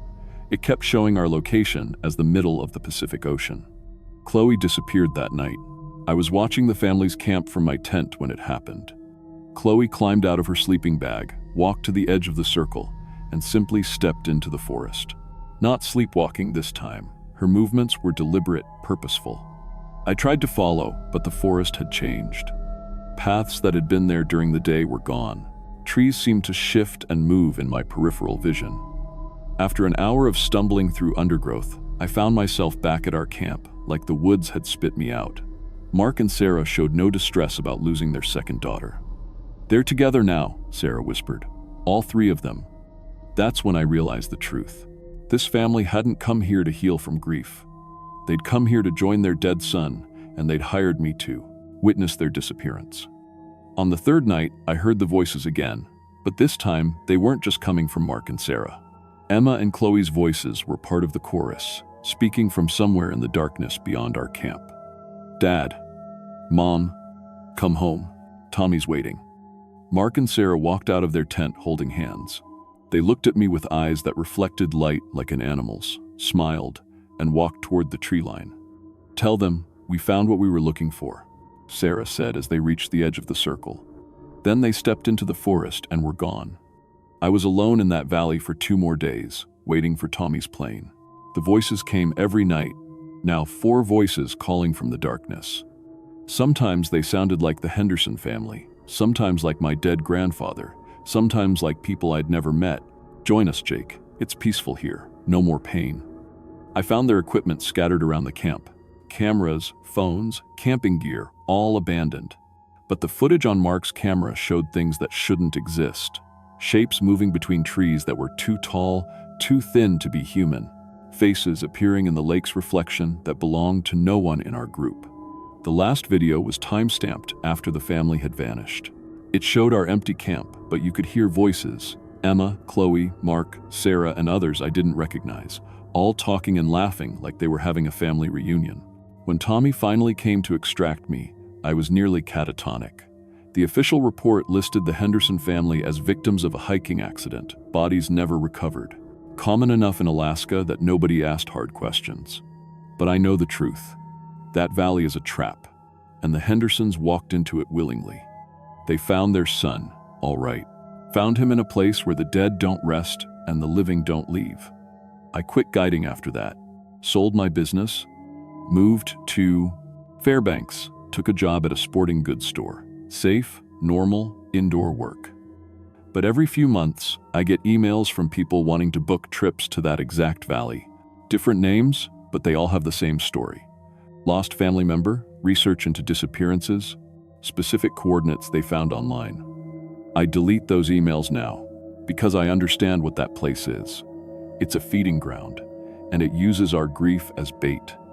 It promises reunion with the dead, and it delivers, just not in the way you'd want. Sometimes, late at night, I still hear the voices. 4 voices that used to be the Henderson family, calling from that dark valley 60 miles from nowhere. They sound happy. They sound like they're home. And sometimes, God help me, that sounds better than being here alone with the truth. If you're reading this and you've lost someone, don't go looking for them in Alaska's empty places. The dead don't want to be found, and the things that pretend to be them are always hungry. The coordinates are still out there, passed from one grieving family to the next. I could tell you where they lead, but I won't. Some doors should stay closed. Some reunions should never happen. Because once you step into that circle, you don't come back. You just become another voice calling from the darkness, waiting for the next broken family to follow you home.